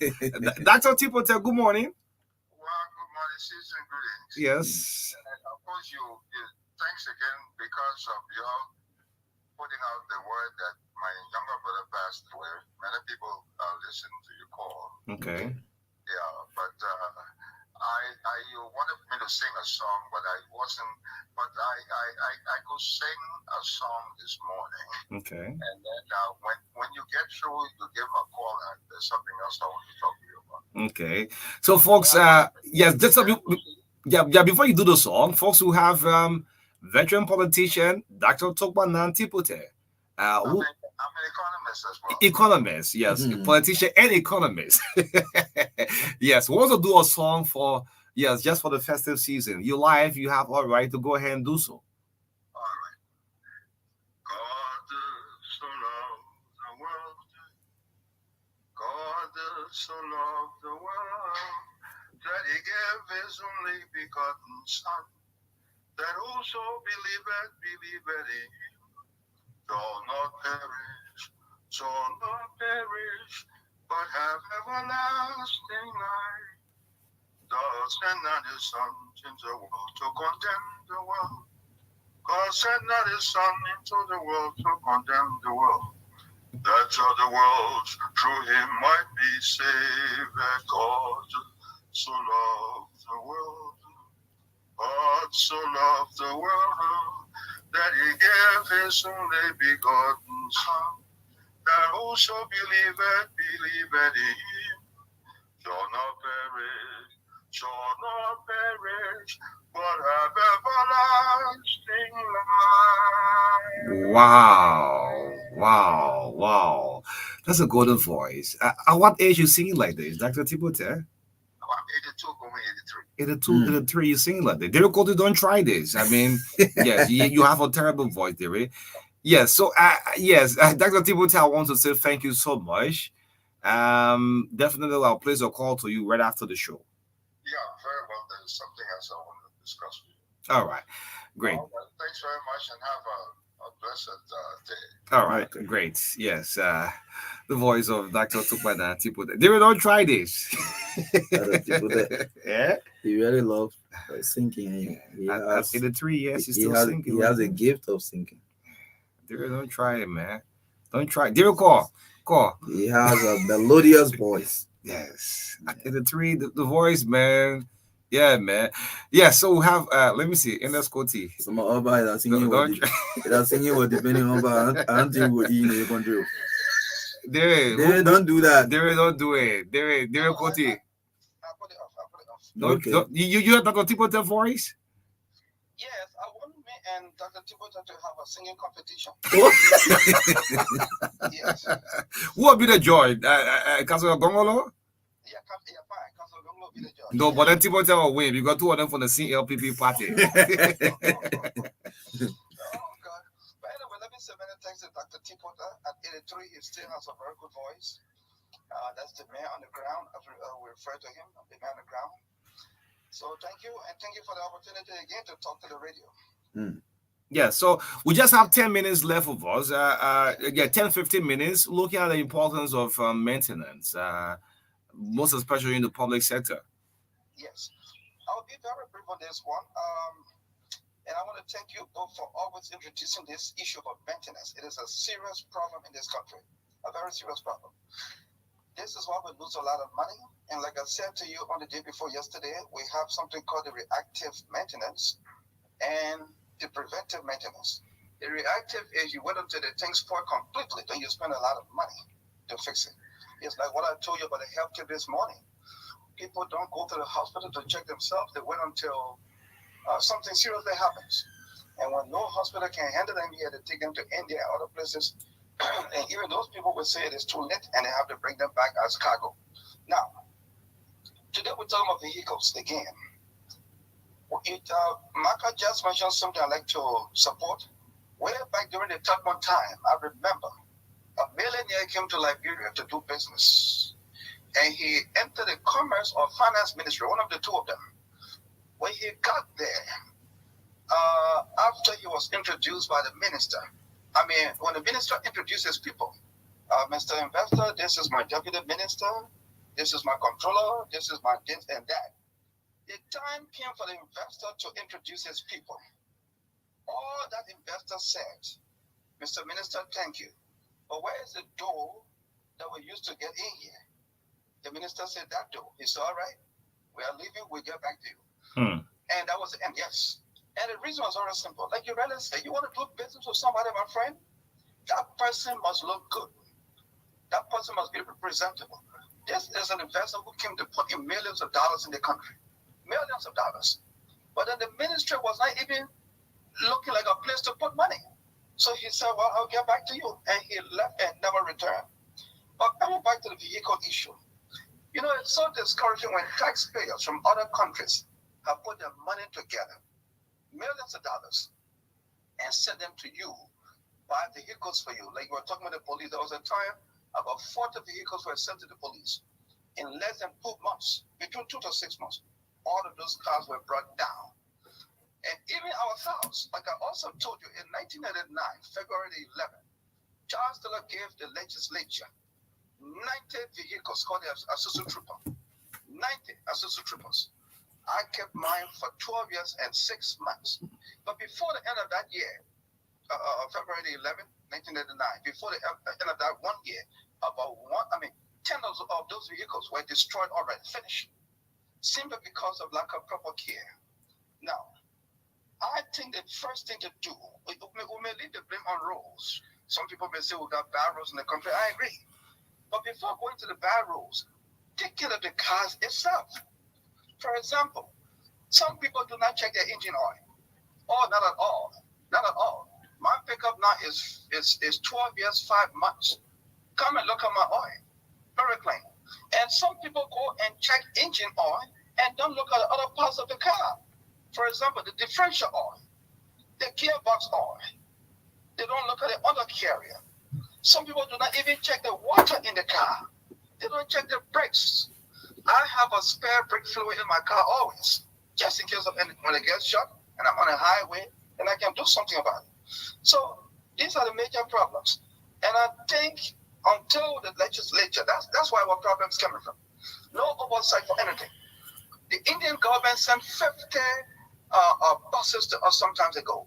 Then the Turkish government sent 25 buses, good buses. Though they were not very brand new, but they gave it to us. And we pass it on to the National Transit Authority. But go there today and see if you can find one. What a disgrace. It's all swear on this country. What is this? Now you got lawmakers sitting over there who they have oversight. It's part of the 3 responsibilities. Oversight and lawmaking are also part. Now, they don't do any oversight because they themselves don't care. And I think they should change the law in the legislature where we must buy a car for them once every 3 years. This is not good for this country. It is not good for the country. The country is poor. Our national budget has never reached 1 billion in this country. Never. 500,000, 600,000, 800,000. It has never reached 1 billion. Now, this is a country that does not even have a budget of 1 billion. but we must buy a car every 3 years for our lawmakers. What is this? Something is wrong with this country. So I think before we talk about bad roads, sporting cars, we should try to maintain the cars themselves. And some of the simple reasons why those 10 vehicles at the capital buildings for before the end of the first year was just simple reasons. You can imagine the driver is telling his boss man, chief, we ain't change your oil the time pass, or let your manager who come from the will see about it. Or let your manager. I want you to repeat that. Repeat that. Yes. Let's take for example, the deputy minister of commerce, and then the driver talking to the deputy minister. Yeah, repeat that scenario. Just say that. Okay, let's say for example, the deputy minister of commerce. Yeah. Or the minister proper. Yeah. Yeah, they don't just care. Because I talk about Nima now, the other man getting ready because you find Nima. No. Say, chief, the time pass. Yeah, go ahead. No, that scenario. Okay. So all I'm saying here is that people must have love for country.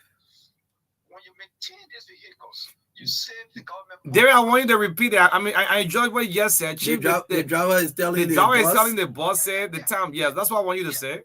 Yeah. I remember sometimes back, I was present at the Capitol building when one lawmaker was taking a trip. Let me leave the county out. Mm-hmm. Taking a trip to one of these counties. And the driver simply told the chief, the boss man, chief, when you change your oil, the time pass. My man, when we come back, let you manage it. When we come back, manage what? The time for changing the oil has passed. And the man is telling you, let's change it. He said, let's manage it. Yeah, you can't manage those kind of things. You create trouble for yourself. And because of this management, they have destroyed, at that time, they destroyed more than 10 cars before the end of the first year. But luckily for me, I kept mine for 12 years, 6 months before I passed on to my brother. And since Ellen Johnson Sully bought this car for me 2011, April 14, all of you know the story. When I went to her car and picked up this, in fact, one time she and I met at Evelyn restaurant, and when she was no more president. And she and this senator who just got up from River G, Francis Bay? who? Francis Bay? No, not Francis Bay. Okay. From River, not River, says River G. Okay. Coming with her. Okay. She and coming with her entered the restaurant at Evelyn's. And they saw me sitting there. I got up and greeted her and said, Madam President, how are you? She said, oh, David. Then she said, is that the same pickup?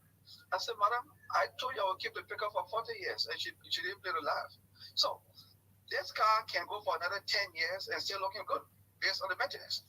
In Europe, they keep cars for 25, 30 years, even though they have good roads. But we can do the same thing here. So I am saying here that people must love government properties.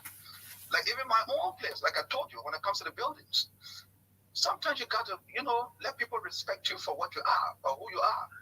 You see, I have 2 buildings in my yard, like I said the other day. I paint my buildings once every 2 years. The small one has been empty now for 6 years since I moved the big one. 6 years it's been empty, but every year. But why you can't have somebody living there? Put some tenant in, man. You want to? No, I can't put tenant. You want to give me? You want to give me the apartment? No. The thing about tenants, my brother, I would just renovate this thing here and use it as a guest house. But to put tenants in it, they will come and tell you all the good things. You will tell them your rules. I don't like loud music. I like the place to be quiet. I brush my yard every day. I trim my trees and spend a lot of money for these things. So I don't want this and that in my yard. They will tell you yes. But let them give you that first year money. Bam, my friend. Before the end of that week, you will see cars rolling in your yard. I'm not saying they can't have good time once in a while, but this will be an everyday business. Whole lot of noise all over. Making noise here, making noise there, drinking and over. So I don't want those things in my yard. Okay. So, yeah. Let's move on now. Public maintenance. These buildings, we see some ministries, some agency, people waiting. People will call, say, yeah, give you a facelift, paint the building. If you go to where they're giving the birth certificate now, you won't believe that place or institution that is giving out birth certificate to people. I mean, there are so many other areas you want to make mention. I can mention the police barrier as one of the places, even the very police headquarters. Be careful, the police. Go ahead. They are not a police, but we're telling the truth. Okay. I came to Monrovia in 1958 when I was 5 years old. And where did I land? Right in the police barracks. In fact, that's how I started going to SDA right there on You mean the police barrack opposite the SDA school? Opposite the SDA school. Okay. In fact, that's how I attended SDA way back.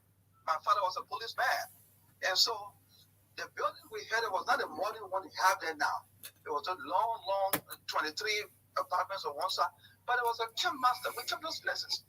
But look at the modern building that these people have today. Go look at them. There are 3 modern apartments you see, the upstairs building.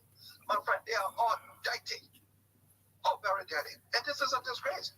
Other government officials are paying rent.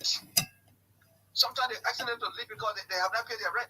But you have a free apartment and you're keeping it so dirty. What kind of thing is this? Now, like I told you, I just heard from somebody that there will be a new ministry called the Ministry of Maintenance, and I will be the new minister. The Ministry of Maintenance. The Ministry of Maintenance. David Cody will be the first minister of the Ministry of Maintenance. Pardon? You will be the first minister of the new ministry, the Ministry of Maintenance. That's correct. I heard that from somebody that said Uncle Joe is planning to appoint me as the new Minister of Maintenance. Your uncle? My uncle. Oh, you know he's my uncle. Okay. You know, all of the presidents, I've been related to all of them, but those are all political relationships. But this is a real one. Okay. Yeah. As for Cousin Joy, his time almost finished by January 2nd. I'm finished with him. And Eddie was my NK. I've been finished with a long time. The only person who I can say I can still speak about closely, Charles Stiller. He's weird, but he's still my buddy. Mm-hmm. In fact, like I told you yesterday, when he was no more president, I went to Calabar, Nigeria, twice to visit him. Mm-hmm. So yeah.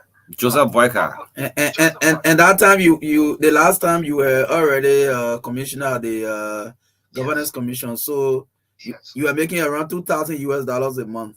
Yes. Is that correct? Yes, it's correct. You know, the reason why I mentioned that yesterday, and I will still mention it today, some people thought I went to Taylor in Calabar for money. Now, the man already gave me a lot of money here.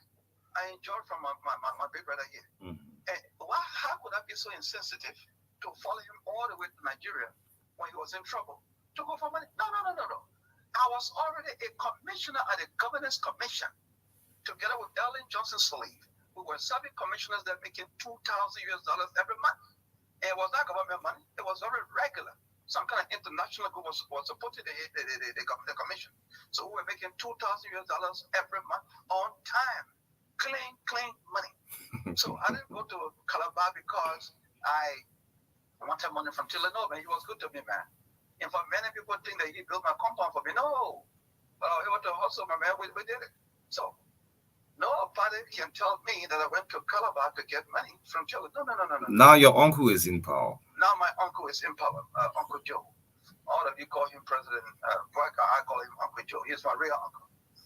So y'all can say anything I want to say that your business. Yeah, real uncle, yeah. My real uncle, yeah. Uncle Joe. You go to the inauguration?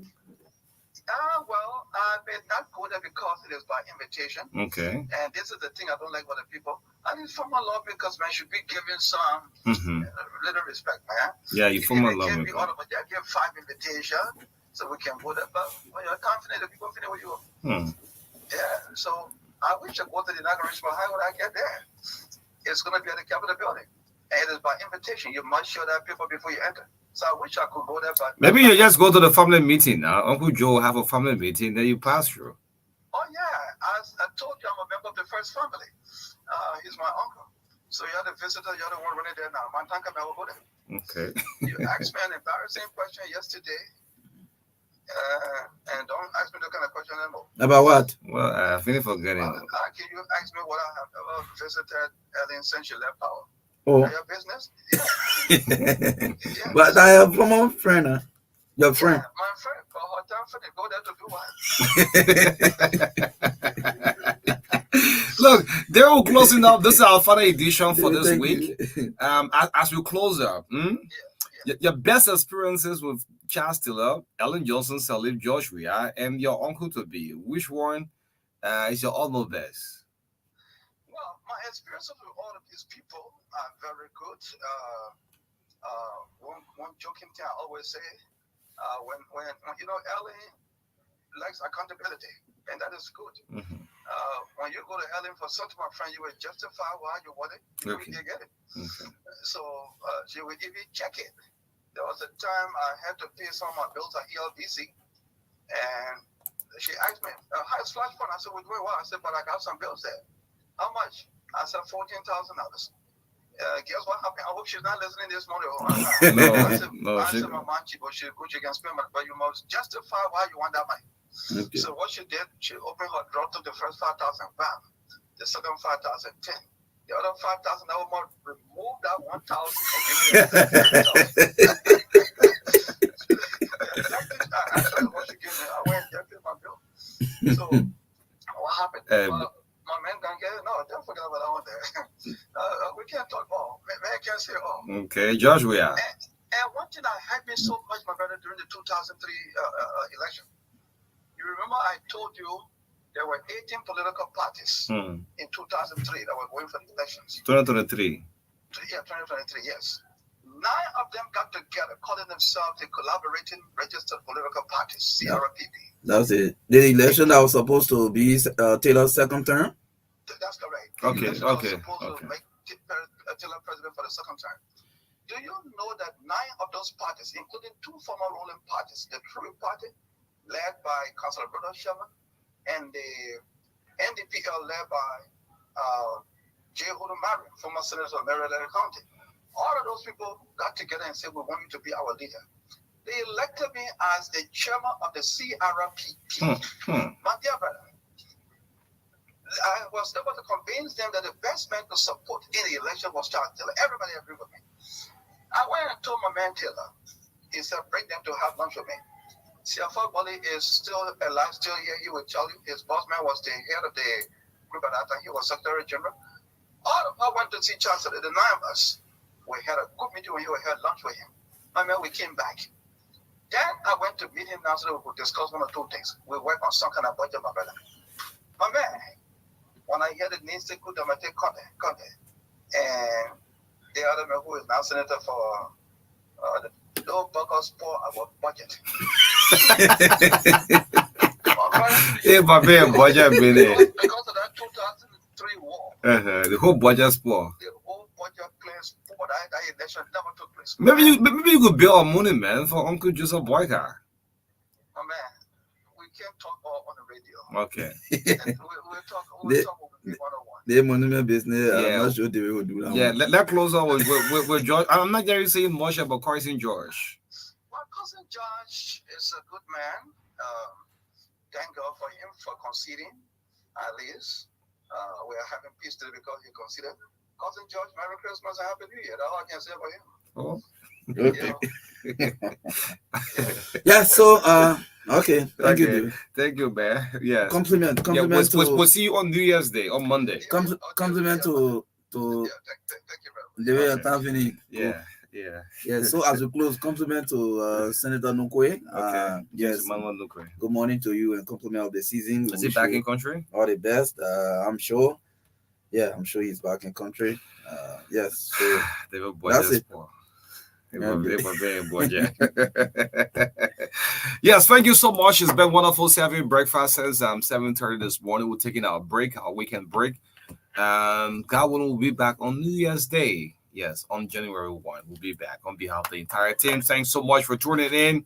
The Friday edition of the True Breakfast Show team will be Augustine and Corey's. My name is O'Neil Marka.